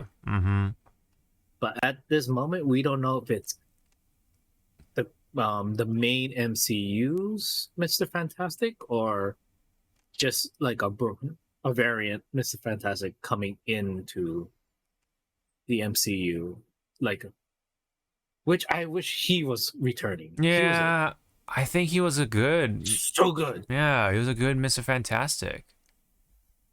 I mean, the writing was shit. Oh yeah, for sure. The way he played the character was like, you're a believable Reed Richards. Yeah, for sure. He even got the gray. Like I think he can rock the gray sides like really good. You know, on top of that, right? Pedro Pascal, I don't know. Yeah, I don't know yet. I think it's the mustache because Reed Richards, when you first met him, he doesn't have a mustache. He's clean. He's clean. So I guess this might be an older Reed Richards that does have the mustache and the scruffy beard. Yeah, maybe. I mean, he's shaven before. I mean, he's shaved for what was it, that Wonder Woman movie, 1884, I think, or 1984, excuse me. That one guy was like Max. Shaved that. Yeah. He shaved there. Maximilian, something like that. Max something, yeah. And then he was shaven during Game of Thrones. Oh yeah, that's right. But I don't know if it's gonna be you know like how Henry Cavill couldn't shave off his beard. No, he didn't want to. Yeah. So they had to digitalize. Oh god, that's such it was like when I saw that in theaters, like, what's wrong with your lip? Like, I got someone like. Yeah, he was like something. Look at he was like talking like this. Yeah. It's like, are you okay? Blink if someone punched you. Yeah. So anyway, yeah. I personally don't feel like this is the greatest match for Reed Richards. Pedro Pascal casting, yeah. That's my 2 cents on that. I'd rather have this actor coming back. Come back or John Krasinski, returns, but in the current timeline. I also felt like Krasinski was kind of miscast for Reed Richards. Yeah, he was miscast, but you could tell that it was just to shut the fans up. Oh yeah, it might have been like a rush thing, and so maybe if he had more time, he might have been a believable. Yeah, more time. Yeah, but again, we gotta not really take a lot of do a lot of punches to Doctor Strange 2, because that thing went through like development hell, like literally. Yeah, different director, I believe, at some point, that type of stuff, staff.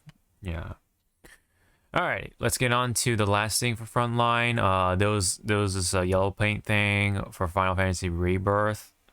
So what was the issue, for the sake of repeating it here? Okay, so the issue is this poster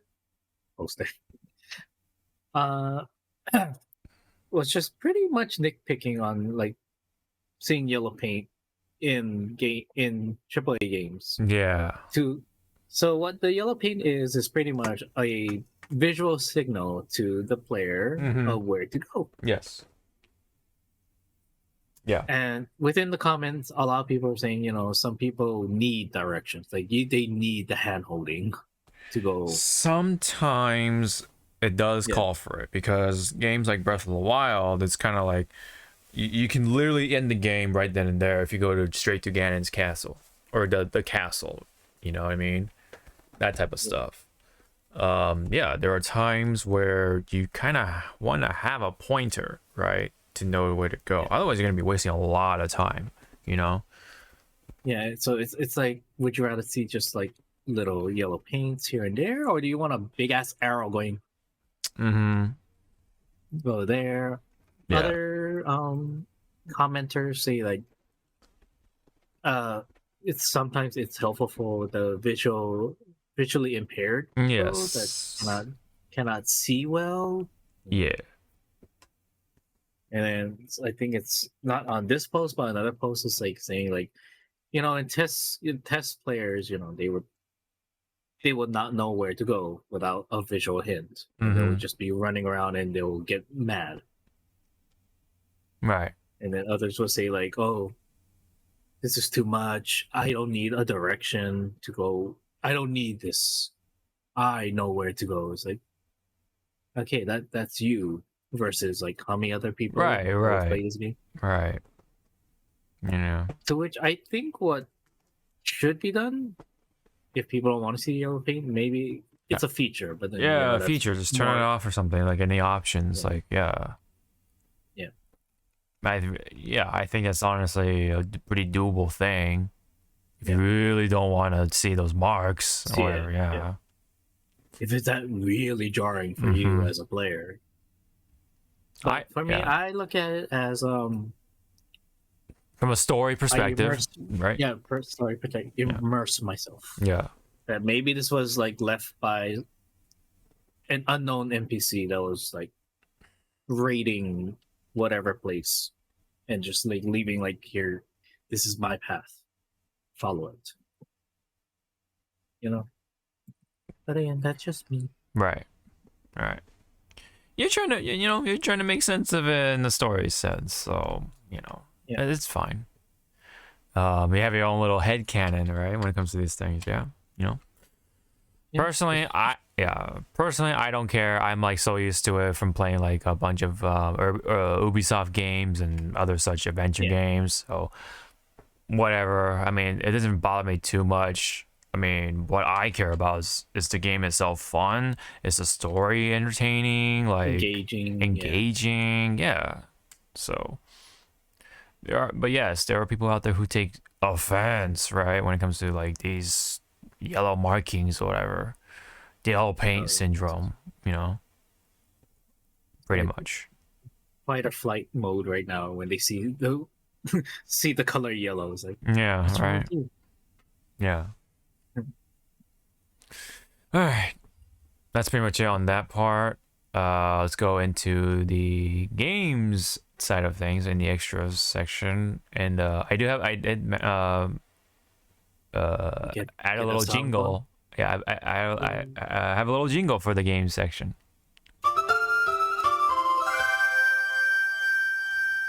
That's from Wii Sports. It's like, my Wii hot? Yep. That's from like what, 2006? Too bad it's not the full. You can also hear the click. Oh, the boo. Yeah, that would be pretty funny, but nah, I kind of wanted the clean version. But anyway, so games news. Okay, so this is coming. This is Apex Legends. We both play Apex Legends. We're on a little break right now because it's not the greatest. we're on not the greatest. Yeah, and- Fortnite's kind of like our holdover, right? Yeah, this motherfucker got me into it. Yeah, I mean, is it my fault or is it Apex's fault? Because it sucks, right? You know, Both is both. good. Okay, both is good. Okay, all right. Well, anyway, so It's your fault and Apex's fault. I guess so. But we wouldn't be here if it weren't for Apex being bad. So anyway, Apex, always comes out with these sort of updates every season, but this time around it's kind of how do I put it? Rambunctious. It's rambunctious, a big ass overhaul, and very ambitious of what they're trying to do with the gameplay. Yeah, so they're trying to like do these perk systems for each character every time you get a certain amount of damage, right? You know how like in classic, let's just say classic Apex Legends, when you shoot a certain amount of bullets and hit damage and stuff like that, you can upgrade your shield, right? Now you're getting rid of that and replacing that of a perk system. So instead of upgrading your armor from just hitting people, right, you actually can upgrade your character's abilities.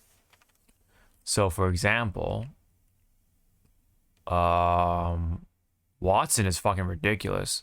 So her perks, if you can get them, allows her to revive allies to 50 HP or up to 50 HP. Her ult intercepts and creates arc stars, double health and capacity for her ult. And her last upgrade, it seems like, is a double placement, so that means you can have two, and the ult excel speed is up by double. That's one example. Another person, or Valkyrie, right, can launch higher with that skyward dive, improve jetpack handling, missile swarm widens to 3 to 5, I guess, and then 5. yeah, the bigger bigger grid, yeah. And then she has more fuel, at some point. Stuff like Caustic's one is fucking the one that I'm going like, holy fucking shit, they really want to make him a tank. Yeah, increase attack throw range, increase gas area for all, extend Nox vision time, and regen health inside the gas. Which is, it's like this motherfucker is. This sounds ridiculous. And then same with Bangalore, right? See ordnance through walls and death boxes, 25% ult cooldown. Oh my god, it's gonna be a nightmare. And then auto ping enemies who trigger the passive. So like how she like runs fast when she gets shot at, that's gonna get them pinged. And then Gotta go fast. Yep. Regen health inside the smoke. So kind of like with Caustic inside his gas, inside her smoke she can regen. That sounds ridiculous. Smoke weed every day. Yep. Smoke, man. Yes, granted, you do have to earn them, right? By playing the game. But still, like playing the game and getting your shots in. Yeah, getting your shots, yeah. Because piggybacking on the perks, when it comes to your body armor, yes, it's no longer on the ground anymore. They are cores. So I had to watch a video of what the hell this new thing is. So you start off at white armor. Kind of like how we've been used to. The more damage you do, then upgrade to the next. Yes. You upgrade to the next and the next.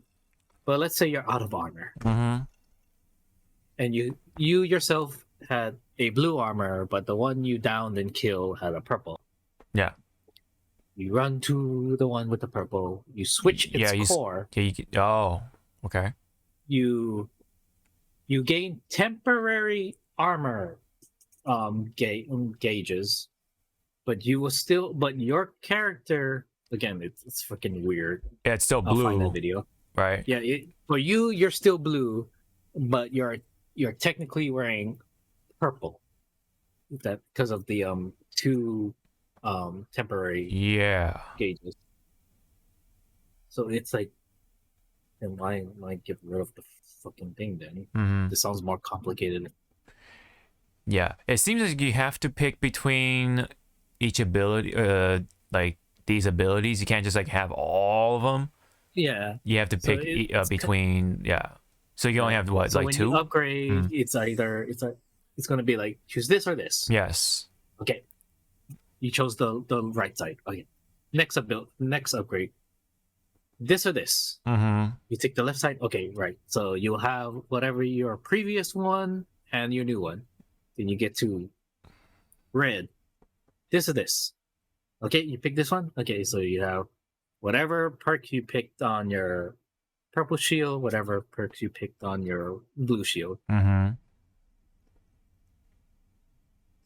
Yeah. It So looks, it sounds fun, but I want to know how it is like. seems like a little overbearing if you ask me. Yeah. But we'll see how it changes. But the thing is, though, see. these changes, most of them are only available for pubs.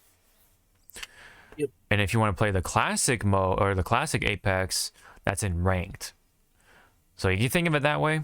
If you want to go back to the old stuff, you have to. But you have to now then play with the sweaties. But we'll see. I mean, maybe that'll separate the the people who sweat, just bullets, and then you have everyone else, right? I don't know. bet you there's going to be a reverse effect. Right. Like all the sweaties think are going to play a few of the new mode. The non-rank mode, thinking, oh, I can do this. Then they're gonna be like, I don't like this, and then they just flood the ranks. Because like how like right now, you can tell when the sweaties are in like non-rank is because they are dominating and shit. And then when you go into rank, everyone is kind of like on the same level of on the same skill level. Yes. But it's not like one is like but it's kind of like you can see the lopsidedness of like where all the sweaties went when they hit their ceiling in the in rank. So this is a bit of a tricky wording here. Get heirloom shards when you complete the the event or whatever. So it's not so much you complete it by playing the game; you have to complete it by buying stuff. You have to remember that. You buy your way through these sort of events instead of playing the game. From what it sounds like. So according to Alpha Intel, we kind of went over these changes. 4 upgrades per legend, 2 opportunities to upgrade per game. So you can only pick between, I guess, 2 abilities out of the 4. Gain evolution by fighting to earn upgrades, also tied to armor level.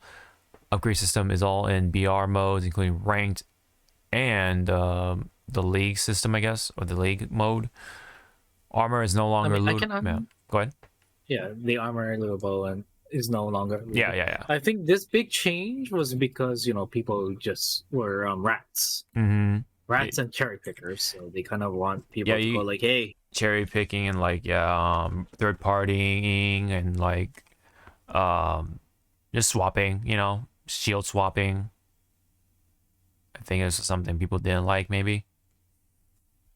But it's kind of like, yeah, I can see it now. Like they want the players that do the cherry picking and stuff to just get in the action. Stop hiding. Yep. Just stop waiting and then third party somebody. I guess. Jump into the action now. Yeah. Shield swapping is still possible. Yeah, you're saying because it gives you like a temporary like shield boost kind of thing. Very strange way to go about it. Let me see. During the match, Examples include modifying a tactical or adding something new altogether. Yeah.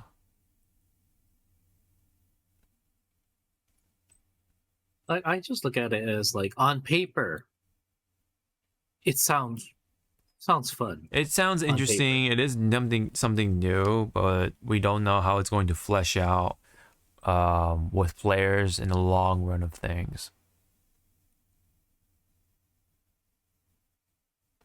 Oh, and by the way, you can only craft once per match on the crafting machine thing. So Well, good luck. yeah. So that way you can't just like constantly what do you call it, use get the banners and then just bring back your teammates. You can only do that once.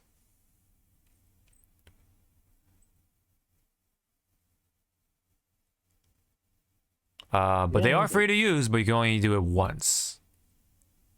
That's the little catch. Crafting is instant. Yep, it's in no longer you gotta wait like what 10 less than 10 seconds for it to like fully go. Yeah. Because again, what Apex is what Apex is trying to do is just bam bam bam. Yeah, getting on the more action. No more stalling. Yeah. Get your ass out there. Right. That I think that's Gibby's upgrades stuff, where it says revive allies to 40 HP, automatic reload with shotguns on Nox. Yeah, that's crazy, dude. Imagine like, because I don't know what Gibby's other one is. His barrier now you can choose like an option saying that teammates can shoot through the barriers, but not enemies. And I'm like, here it is. He's Winston now. Hi there. Yeah. Admittedly, some of the event skins that look pretty cool. I like this one because this is essentially a recolor of one of the early skins for Bangalore in the Battle Pass. Especially with these like glasses, the shades. I do want that. If there's an opportunity for me to just buy it, I'm gonna do it because it looks really cool. Oh no, she has the hair. Don't show it to people. Oh yeah, the side swipe thing. Yeah, that's right. I think this is a nice one for him. Yeah, I think this is also a recolor if I want to say, but I don't know. I mean, it could be brand new. I don't know. It looks nice. That one's kind of whatever. That one's all right if you want a steampunk kind of Fallout kind of retro punk. Yeah. What do you call Pathfinder? Mirage. Yeah. Mirage being the Tin Man kind of. That was like a purple or what do you call it? Epic level costume. I think that's what it looks like to me anyway. That's a recolor of her old skin. Oh, is it okay? Rates. No. Yeah. And then apparently there's some league or something with a new character, possibly a new skirmisher. Oh yeah, so ranked is also of course changed as well. When I mean changed, they're reverting it back to the older stuff. So they have RP and no LP. Matchmaking based on RP, focused on kills. Placement still matters. I hope so. Provisional / trials removed. Splits are back.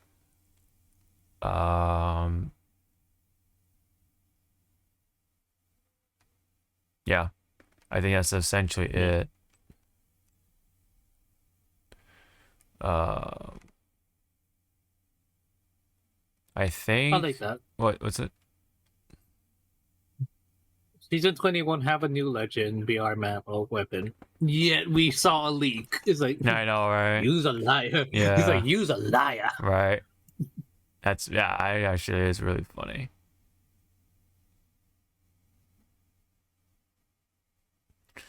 Was there anything else to look through? Let me see. Let's see. I kind of want to know what bloodhounds. Oh yeah, the upgrades are. Yeah, Yeah, I want to know what they're fuses perks. are. What's his upgrades? So what if one of his upgrades is your cluster, knuckle cluster, whatever it's called. Yeah. Um, it explodes, but the shrapnels are like it spreads Wider. out more. Yeah. It's Yeah. wider spread. Yeah, maybe. Yeah, more potent. Or it works like because it's a ball first, right, before it impacts and explodes. What if it does the Junkrat thing? It bounces for a little while and then it explodes. I don't know. Or it could be maybe the easier way is that when you throw grenades and stuff, only on him, the damage will be like increase. So you can choose like damage increase and stuff. So I guess there is a challenge-based reward if you want to.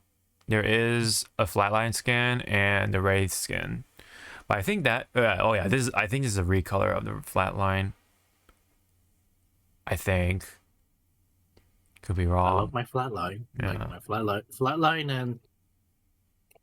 flatline R301, my Spitfire, Volt, and Charge Rifle. They're my go-to guns.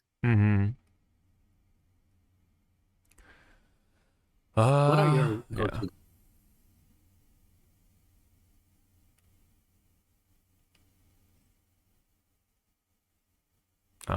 I think they're also bringing back arenas. I think. New LTM, straight shot, 30-player lobby, short matches, takes place on smaller part of the map, no dropship, random point of I forget the I, but anyway. All weapons equipped with attachments, requeue from spectate stream, new team deathmatch style mode called Lockdown. 3 strikes will return at some point. Digital threat not going to be compatible with SMGs in next season. That's gonna be weird. Ooh. That's it's gonna be pretty weird. But maybe, I guess, because a lot of Bangalore players abuse that. Are you fucking serious? Oh yeah, map rotation, Storm Point, Olympus, and World's Edge. Gross. Yeah. I'm sorry. I like this. I hate fucking World Edge. Yeah. I think it's just whatever. I'm just gonna end it. I'm the middle one right there. Worst rotation. Fuck. I want Old Kings Canyon. That shit is fun. Before the big ass explosion, right? Yes, I think that's the one. Yeah. So that's just pretty. Oh wait, so do you want it when the creatures were on it, or a little bit before that? No, I'm not sure. I mean, what did you like better? With the creatures or without them? The creatures were, you had to get some used to, but it was more fun to just kind of like see, oh wow, there's a rare loot, and you're not paying attention, and then. Oh yeah. I kind of want to say before the creatures. Because I played at the start, and I'm gonna call it 1.0 was fun for me. Yeah. But I don't know. Mm. I just don't like World Edge. World Edge is like I want to kill it. Yeah. Apparently consoles are gonna have 120 hertz support, which is kind of weird. I don't know how many TVs actually have 120 hertz support. Yeah, I was like, unless you're playing on a gaming monitor, yeah.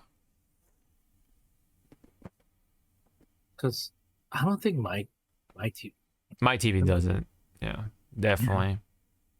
I mean, my TV is old, but it does its job. Right. That's all I care about. It's like, can you do the job? TV. I bought you for $90.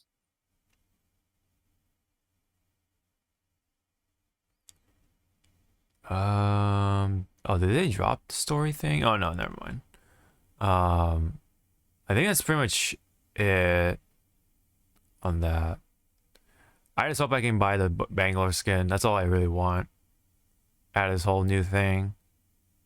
And yeah.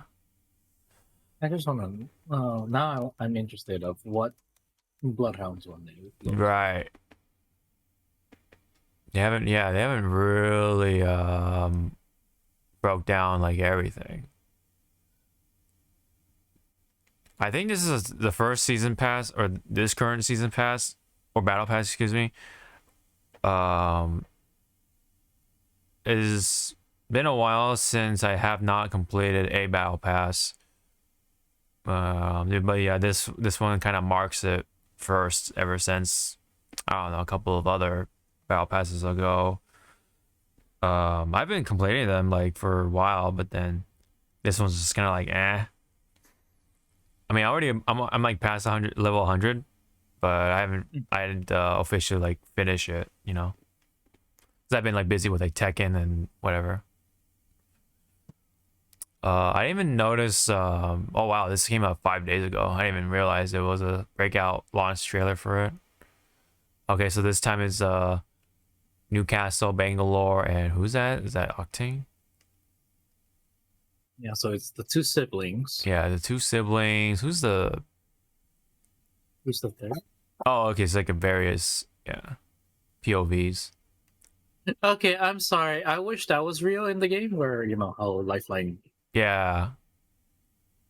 Wall jumped and then just hit people. What the fuck is that? So that's the hint that everyone's going with Lifeline, that she's getting another heirloom. Oh my god.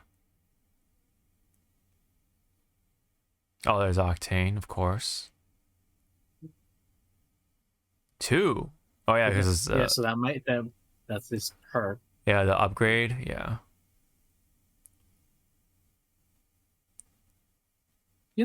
Okay, that's Gibby.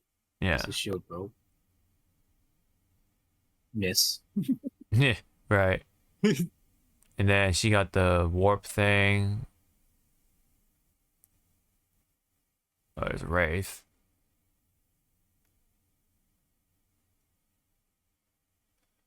So right there, the three, those are the initial All the launch characters. yeah, the launch characters, and they were like the poster team. Yes, yes. Also, Bangalore being nice to her brother. I was like, no, this is not canon. In lore, Bangalore hates her fucking brother for lying to her. You ready for another round, shooter?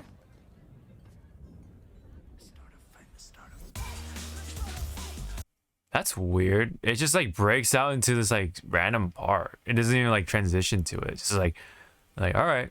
I know. It's weird. Who edited that part? Oh, he did. Yeah, it's like just so sudden.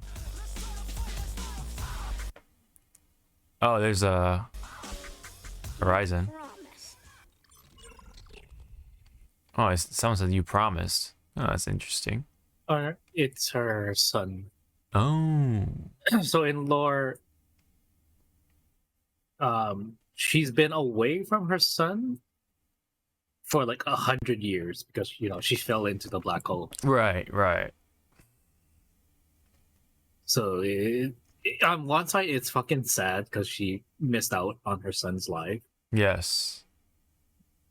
And then two, it's like she's just now she has to live with it. Mm-hmm. Like she could never see her son again.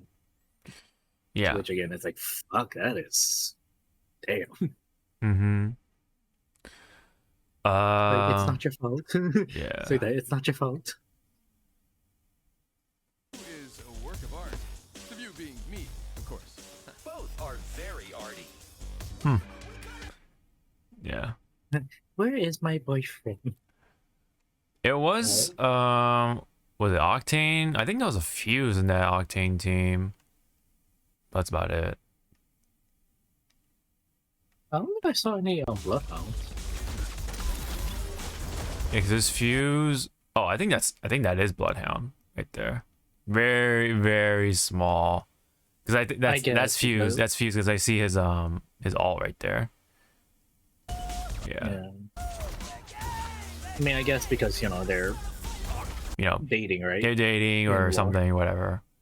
They're a couple. They gotta be together. To which we don't see the other couples. Oops. Yeah. Was it Loba and Valkyrie? Yeah, Valkyrie. Yeah, yes. we don't see that couple. No, that's kind of weird, right? Unless they're just like a short time, kind of short term. Unless it was like they were on opposite teams, so one had to take out the other.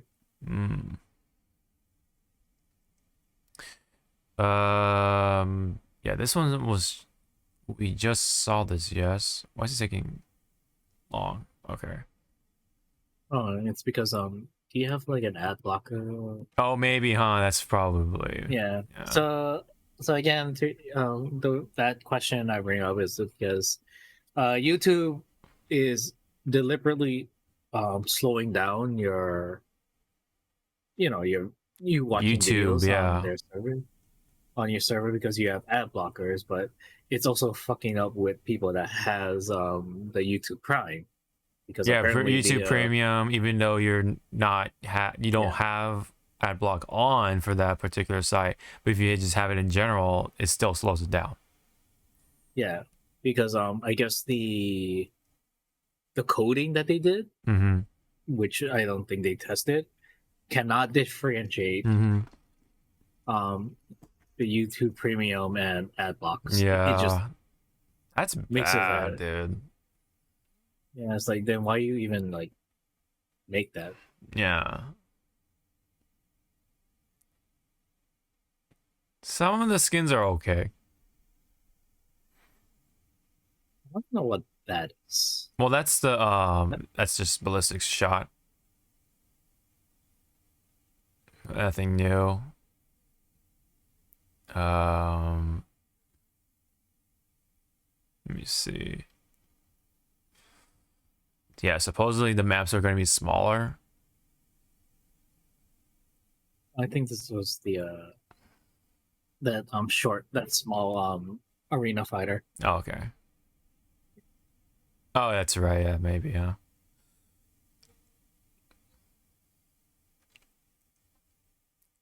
Yeah, don't fall for that. That's just if you buy everything. Yeah.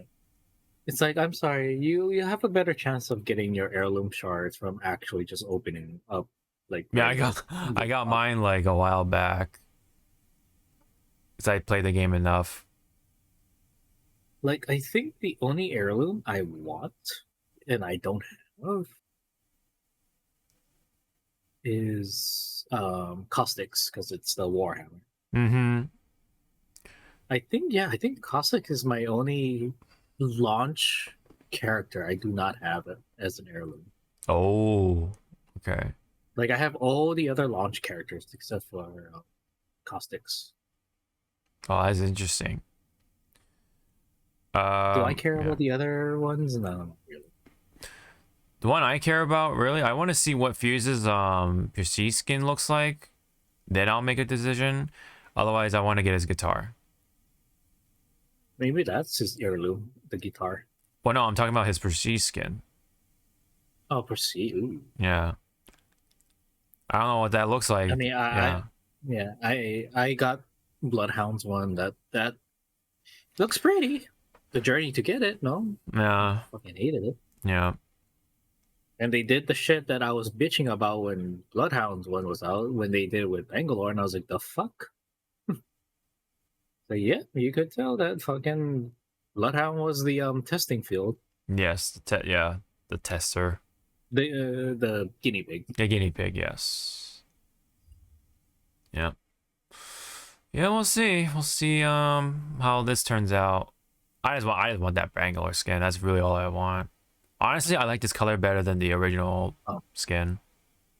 Okay. You know, like how they were saying that I like this color. Consoles will now have 120. 120 hertz. Yeah.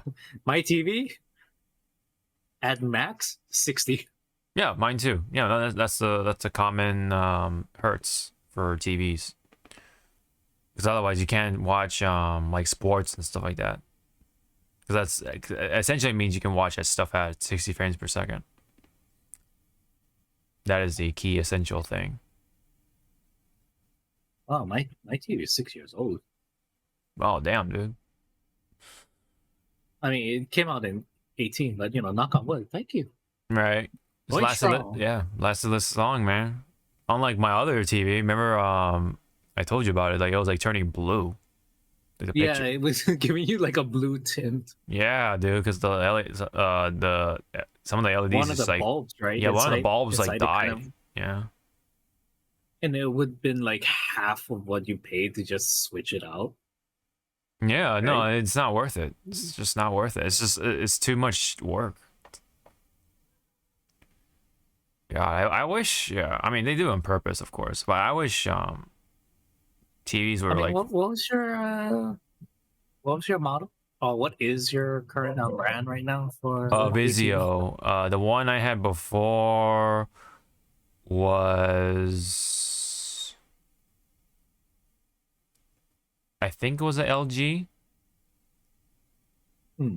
I think it was. It had to been an LG. I remember it was some sort of Korean brand TV or Korean made TV. Yeah, it's not Samsung, so it has to be LG. Yeah, mine's is a Samsung. Yeah, it's not bad. Yeah, Vizio, Samsung. Yeah, I was disappointed because LG is supposed to be like pretty solid too, but maybe that was just the one TV that was bad, or I don't know. I know it was that one TV that just decided to just clock out and go like, I'm done. Yep. All right, let's go on and cover the rest of this stuff. This one's a quickie. Overwatch. I know we don't play this game, but apparently has a collaboration coming up with Cowboy Bebop of all things. Which again, we'll let this right.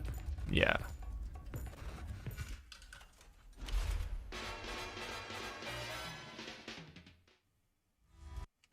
So apparently that was it. Yeah. That was it, Kigo.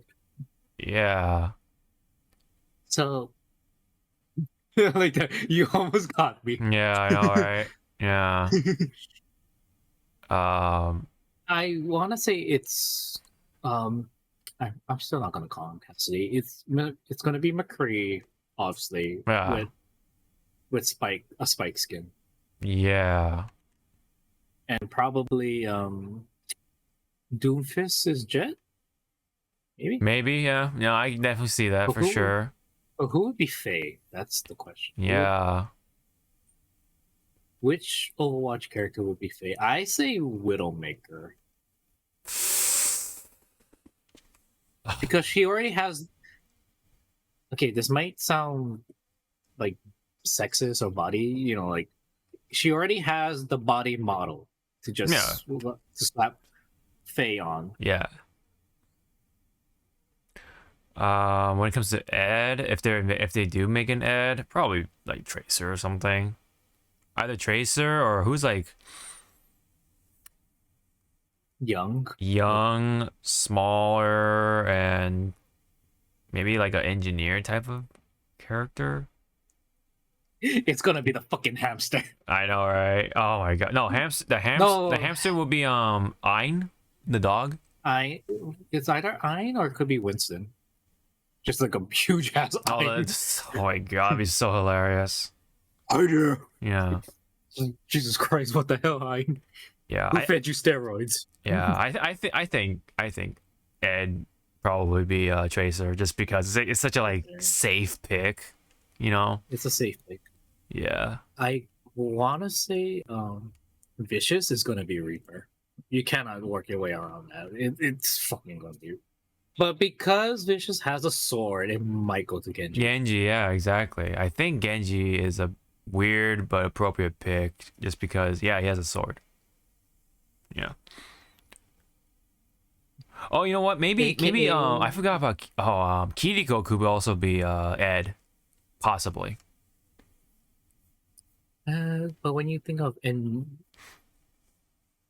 well, I'm going back to those. Ed is fucking smart. That little girl is fucking smart. Yes, to those joining in or don't remember in Cowboy Bebop, Ed is a girl. Yeah, Ed is a girl. Not a boy. Ed is a girl.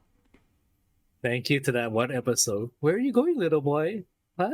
Ed's not a little boy. Ed's a little girl. He's like, to be fair, when I was young and I first saw when we were young. When I first time saw Cowboy Bebop, I thought Ed was a boy. And also, it didn't help because the voice, you couldn't really right.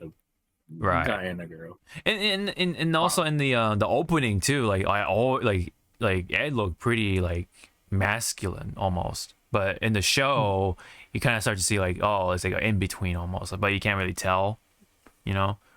But in the opening movie, or not in the movie, opening intro, look more like a dude.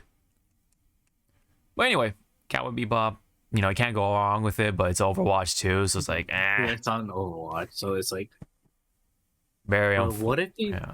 So I'm gonna give Overwatch like that extra nudge if they did it. So let's say McCree has Spike skin, and it's not McCree's voice, so it's not Matt Mercer. Oh, you think like if they actually incorporated Steven Bloom, that'd be pretty cool. Steve Bloom doing the voices. That'd be pretty cool. Just hearing Steve Bloom saying high noon in Spike's voice, you'd be like, that'd be pretty cool. Yeah, that would have me give it like extra kudos for that. Yeah. It's just like, wow, you guys went the extra mile. Yeah, the extra mile. Yeah. What are you? Yeah. Although I'm not sure now, like if the Overwatch staff is like entirely the same, since a lot of them got laid off or whatever, right? Yeah, the layoff things. Yeah, it happens, man. Every time these like company mergers happens, they always have to kick out like a lot of people just because there's like duplicate roles and jobs. Duplicate roles or just costs, costs, or the recent Riot layoff. Yeah, like some of them were like there from the beginning, and they were part of the other development team that was trying to help like make more games, and then all of a sudden it's like, goodbye. That's fucked. Yeah. Well, anyway, we'll see what they do with it. All right. So let's go into news featuring movies. Final stretch. Yeah, the final stretch featuring movies, anime, and streaming stuff, and more.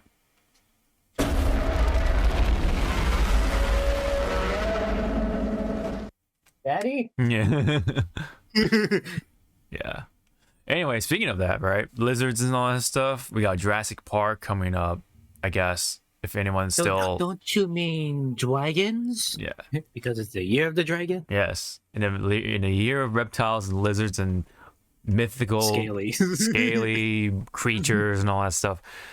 July 2nd, 2025 will be, I guess, a release date for this upcoming new movie. So is it going to be launching a new trilogy, or is it just going to be a brand new story? Like, what the fuck? Sorry, I don't want to see any more Chris Pratt doing this to dinosaurs. Which I wish he did that in fucking Marvel. Like, that'd be fucking one funny. Of the Guardians, in one of the Guardians movies, that would be like, and then it would just be staring at him going like, yeah, what are you doing? I've seen this before. It worked. Yeah. That'd be pretty funny. But no, I mean, we don't know anything, just the logo, that's it. It's just the date and logo, that's it. Have you watched the last new, what is it, Jurassic Park? I haven't. The one with the OG. Yes, the OG cast coming back, that stuff. I saw part of it, and really? I was like, this is fucking stupid. Oh man. I heard more bad things about it. Like for me, it wasn't even worthy of calling it a popcorn flick. Like I immediately like there was one scene I was like, oh my god, Ouch.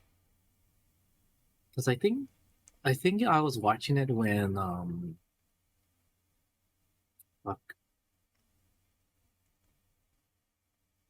I forgot what I immediately. Oh, it was fucking Golden Girls because I was like, Oh, I have more gosh. entertainment watching fucking Golden Girls than watching this. That's funny. I mean, I'm not gonna bash again the actors, the actresses. Right. It's just the writing, again, dude. The writing's It's the writing, people. And- It's the writing and them trying to milk it. milk it. That's the Yes. things with sometimes these franchises, they fucking milk it to death. Yeah, dude. They just keep doing the same shit over and over again, and then they just, even then they fucking fuck it up. Like how? You know?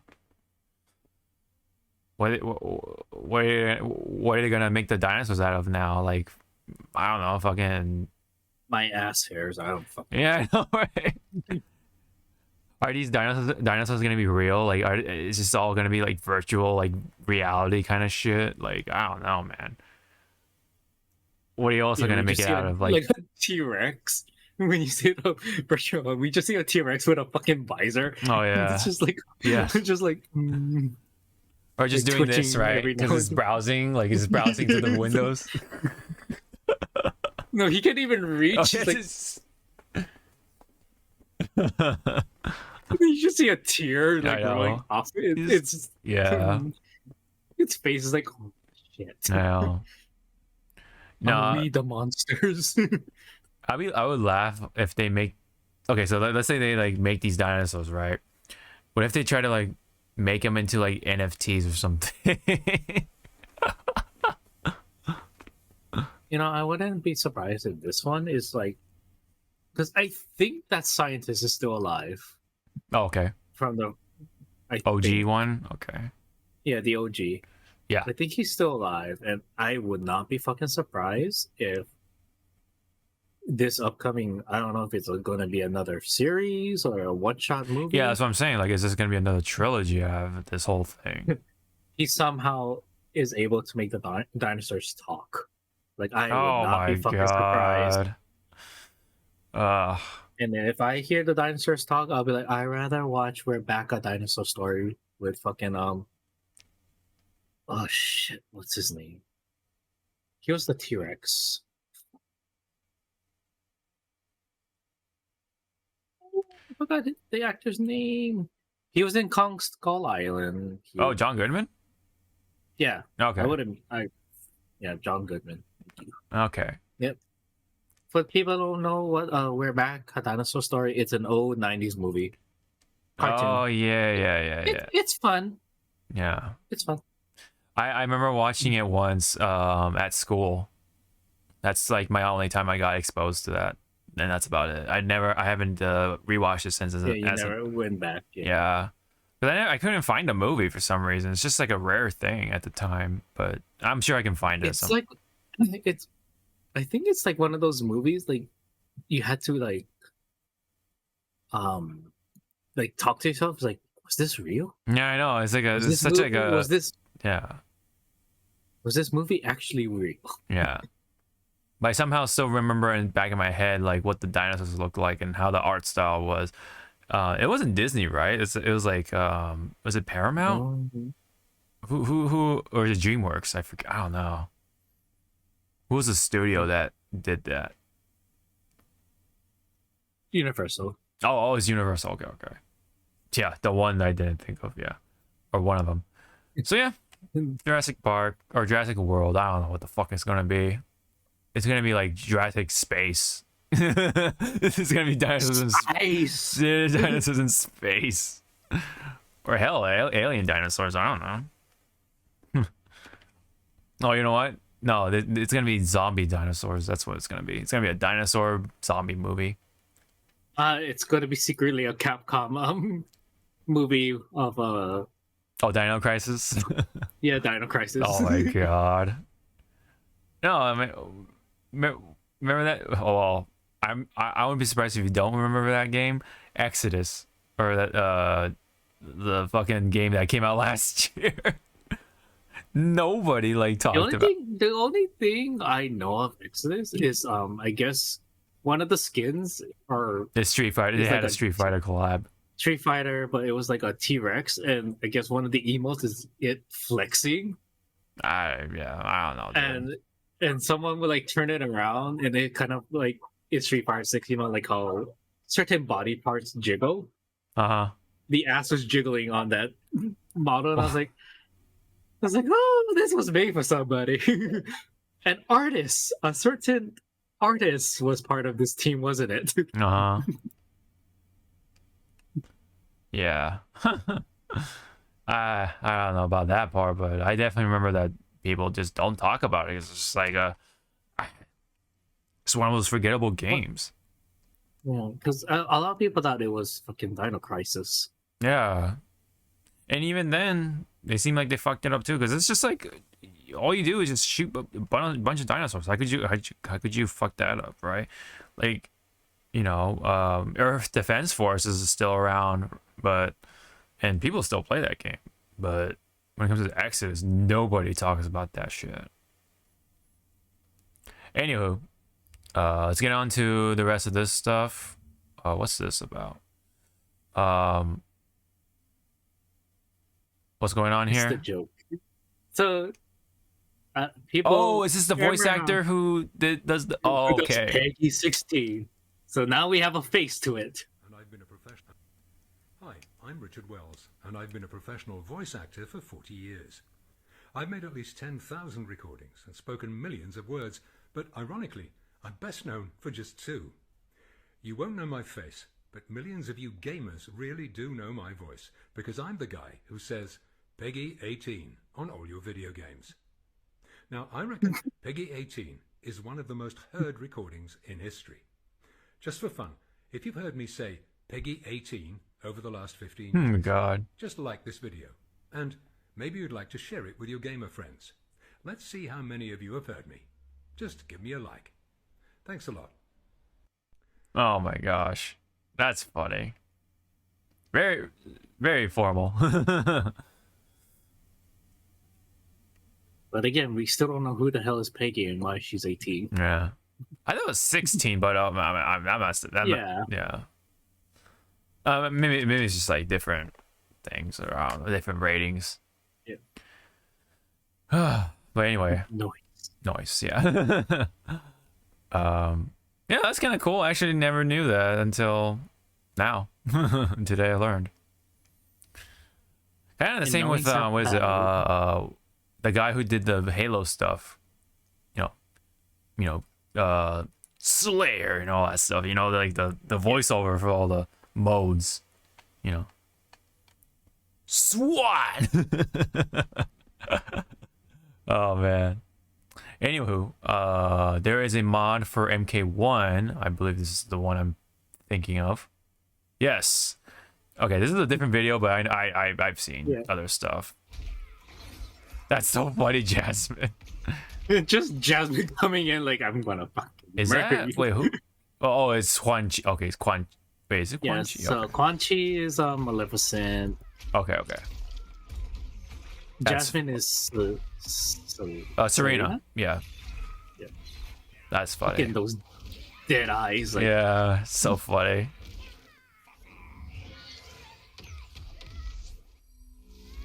Fucking Snow White's Melina. That's so funny. That's good. It's like you know these mods are there to poke fun and make fun. Yep. Let's see how long this lasts. It's Disney. Fucking. Man. I hate to see it. But. Man. But, Sonic fans, man. Eating good. Because, the official trailer is out for Knuckles. This is going to be a 6-episode streaming series on Paramount. Speaking of Paramount, we were talking about that earlier. Yeah, so Knuckles is going to be, coming April 26th. So another thing to watch, to hold over while we're waiting for like Sonic Shadow Generations, and not to mention Sonic 3. You know, so the YouTube's version. Let me just go ahead and fire this up. You're an alien. You're super powerful. You recently saved the world with your friends. What do you like to do for fun? Vengeance. I like the reference right here. This is from the game cover. Vengeance. I was thinking more like Idris Elba. or yoga. Hey, buddy. You know what's funny? Also, it's like I am. you can tell this is the same group or team that been doing the movies or like the Yes. animation, because usually when you have your big movie budget Yes. and then you have your The smaller streaming's TV budget, yeah. they don't really coexist. No. It's like a wholly different environment. This looks like actually like, wow, this is like within the movie same timeline. same This, quality and everything, yeah. Yep. To which I wish got Monarch. Oh yeah. Same. So I made myself. That's funny. He's eating Doritos. So I made myself at home. Nope, we are not turning our living room into some kind of gladiator fighting pit. What is Ozzy doing here? He will be challenging his greatest enemy. What the Is that our mailman? This is not a place. ridiculous. So I will begin my quest. Oh, this hat. Oh my god, I like this. This is it's from like the OVA. Oh man, that's such a I good. wonder if Knuckles, this TV series, Mhm. because it's only 8 episodes, I believe. Or 6, yeah. I wonder if this leads up to Sonic 3. Good question. Yeah, I mean, I think this is just a spin-off, just to like hold people over. It's just more about Knuckles and everything, just to like get people up to speed, with Knuckles and everything, because he was like really popular, and I guess they wanted to just get more out of what's his face, Idris Elba, Yeah. Yeah. But there is something in this trailer that everyone is saying, like, wow, he's gonna fucking try again to sue Sega and such. Knuckles. Without his little friends, he's vulnerable. I don't know who that guy is. I think he's just a new character for the movie. You worked for Robotnik. Bring me Knuckles.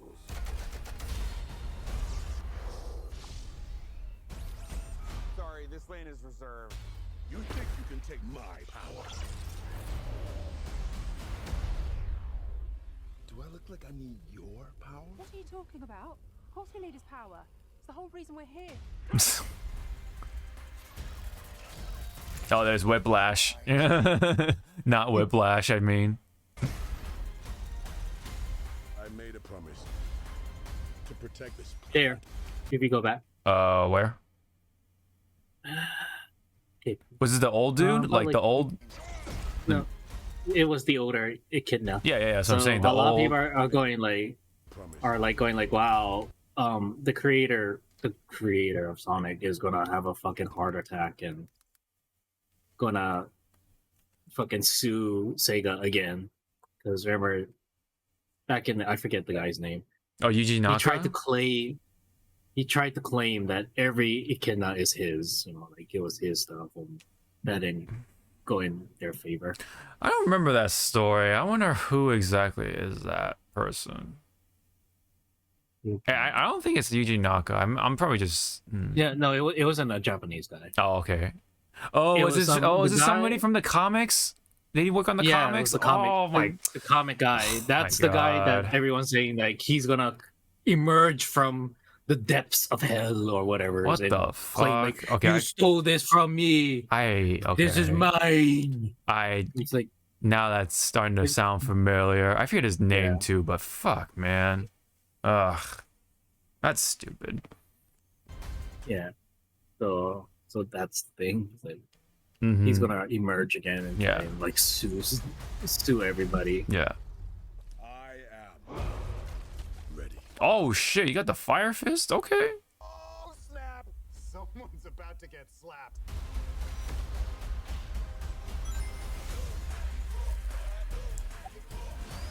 Okay, the Fire Fist thing I think is like from like multiple games, including Sonic Heroes. So I don't know what the direct reference is. Today is gonna be a beautiful day.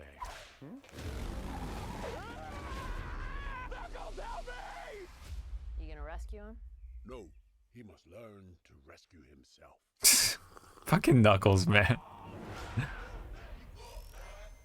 You gonna save him? Nope. Yep. He's kind of like the kid thrown into the pool thing. He's gonna have to learn. That's funny. I don't know what's the push with the biker gang thing. I'm not sure what's going on with that. But this character is from the movie. I think the second one, if not the first one as well.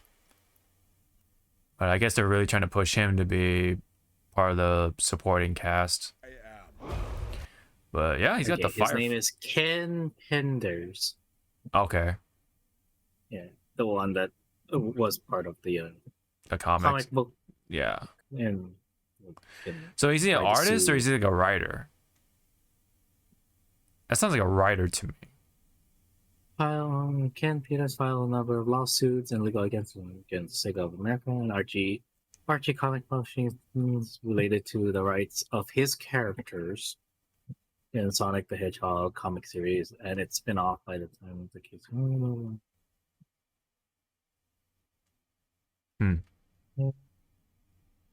An artist and the main writer for the Sonic the Hedgehog comic series. Oh, so he also wrote and drew. Okay.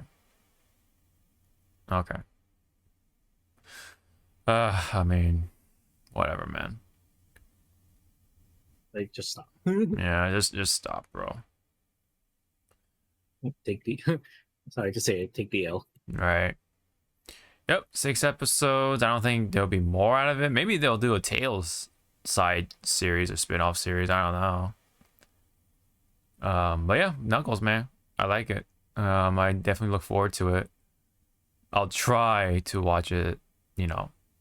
And it's on Paramount, right? Yes, it's on Paramount. Paramount Plus. The fucking talk. Funny. He looks so cute. Yeah. He's like, I'm just here. Mm-hmm. He's just downing the fucking Cool Ranch Doritos, man. How much Doritos did you eat during like middle school / high school, or just as? What do you mean? No, it's like, what do you mean? I still eat. Oh, you still eat them? Okay. All right. But have you been like, was high school / middle school like the most Doritos you've eaten? No, like you still eat the chips. Yeah. The chips that I mostly ate during middle school, high school was it Hot Cheetos? Cheetos Puff. I didn't like when I was small. I did like the crunchy one, the skinny ass one. Yeah.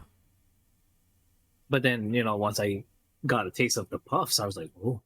Oh, you like the yeah. There's something about it, yeah, that kind of tastes different, ish. When it comes to really, so you didn't eat Doritos during that time? Oh, I eat Doritos. Yeah, so I'm asking, like, was that the most Doritos you've had that time, or just Doritos alone? Okay, so you eat more Doritos after. Is that what you're saying? Yeah, afterwards, yeah. Okay, I see. Which one do you eat in particular? Flavor, I mean. Cool Ranch. Oh, nice. It has that zing. Yeah. I like Cool Ranch. I like also Salsa Verde at times. What was that? It was back in the early 2000s. I like sweet chili as well. I like the purple bag. Remember Doritos was in that plastic fucking cylinder? Yes, the Astro. I think it was like the Astros or something it's called. Oh, I love those. They had the ones with hot Cheetos. Those were so good. I don't know why. I ate it with the cup and everything, like the plastic shit.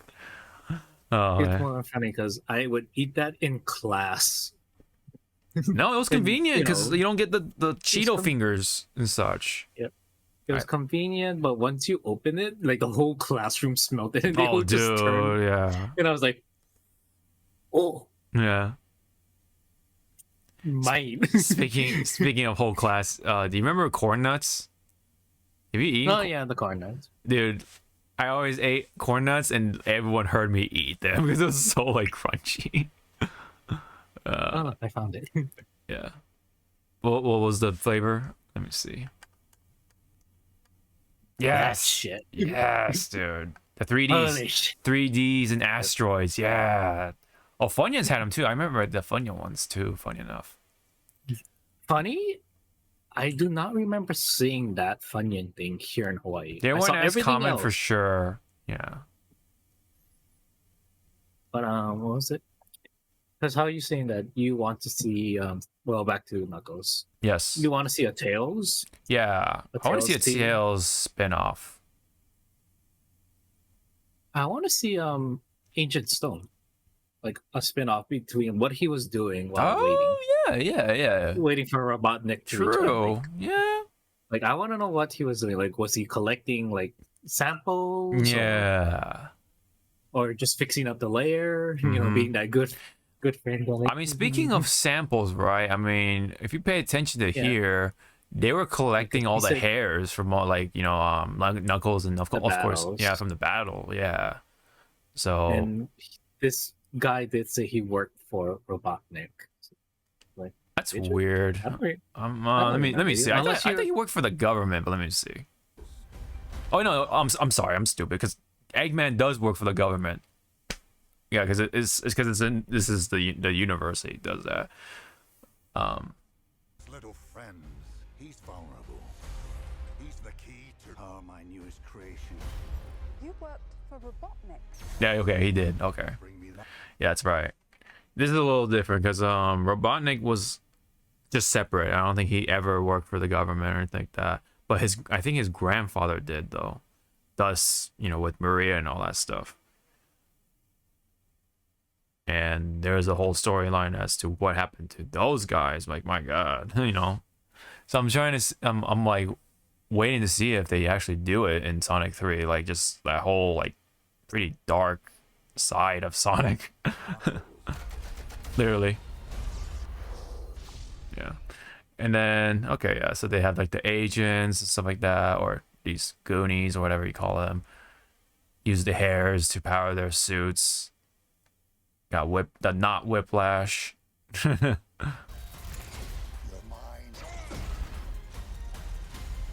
made a promise. Yeah. I like the gliding thing. It's pretty funny.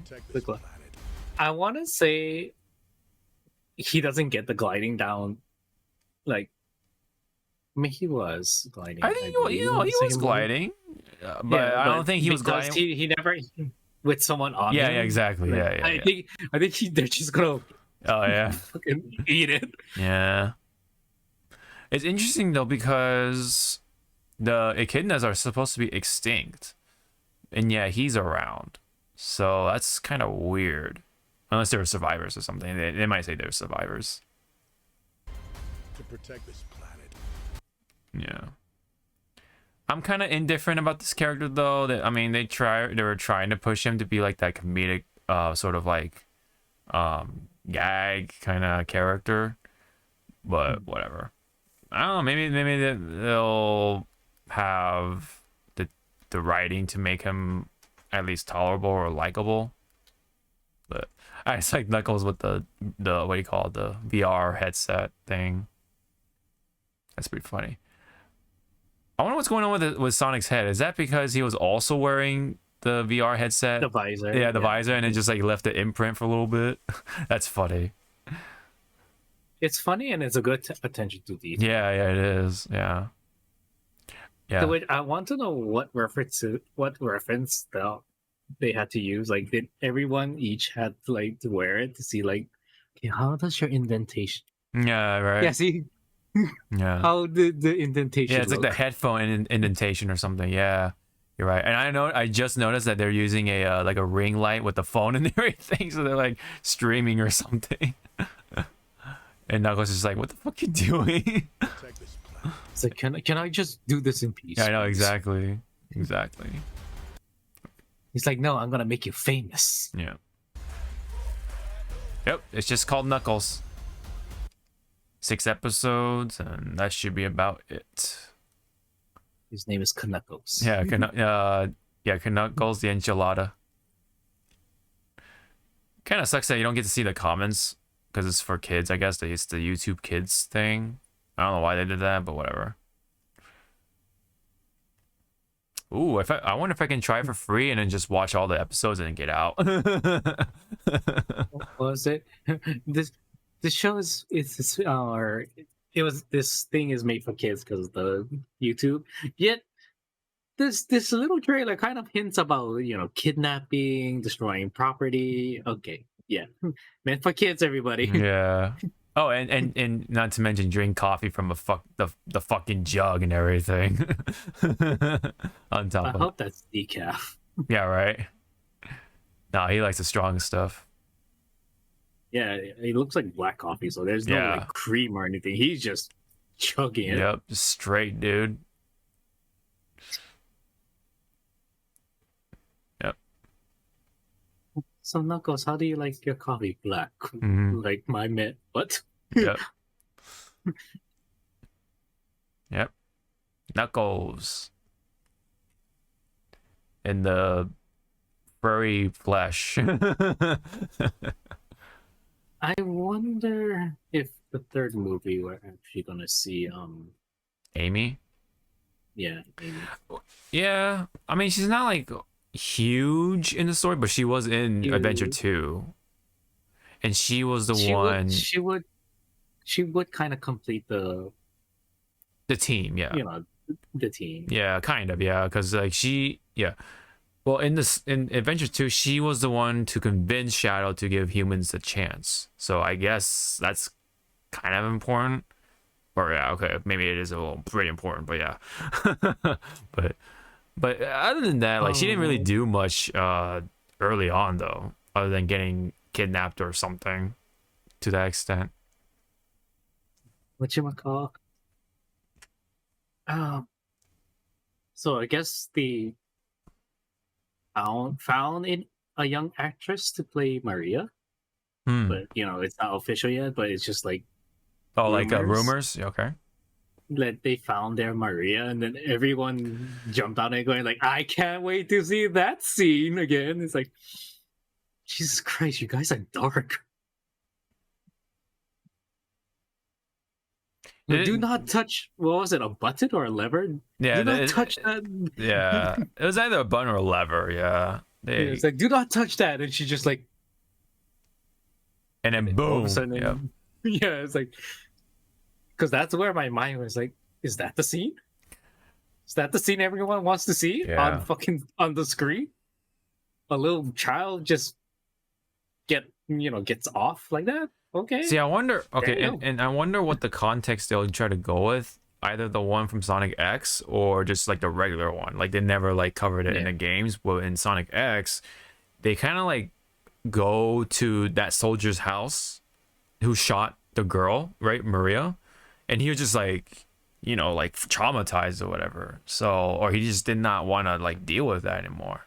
Yeah, remember it. Yeah, I remember it. So it's like, yeah, like that was like one of the things I liked about Sonic X. They like dealt with like the extra stuff, and like, so I'm wondering if they're gonna go with that sort of story or just like whatever, like they don't even cover that part of the story or whatever. Yep, but in the end, we got Knuckles coming, April 26th. So there's a bit of a wait. We have a wait for it. We got like about 2.5 months, more or less. So I can't personally wait. I do want to watch it somehow, some way. Maybe I'll try to burn my free trial or whatever if I do still have one. We'll make that happen for myself. I'm gonna make that happen. Yeah. All right. So that's it. That's all we got. I mean, while you are going to do it. Oh wait, isn't that also the same time what's that? Godzilla Kong is coming out. New Empire. April. It's supposed to be out. Not April. March something. Oh, they moved it up, huh? That's right. Yeah, March 29th. Oh, was okay. Oh wow, so they actually moved up quite a bit. I remember, because it's during my convention weekend. Yeah, that's right. That's right. Okay. Well, yeah, there's still stuff, or there's no conflictions, I guess, for right now that I know of. But anyway, that's it for now. Thank you very much for 265 for realsies, as we put in the docket. But yeah, now we're on track and all that stuff. And yeah, so pretty solid week of just news, and depending on where you're coming from, I guess. But fighting games, you got Sonic stuff coming.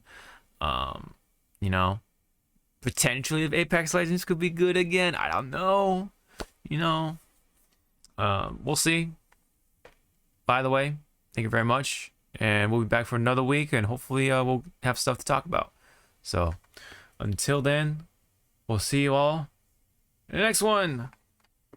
Bye bye. I'm trying to look for the sound effect before I wave into nothing. It's like, where's it? Yeah. There we go. All right.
Your game. Are you sure your next move's the right one for you? Are you sure you won't get outmaneuvered again, my friend?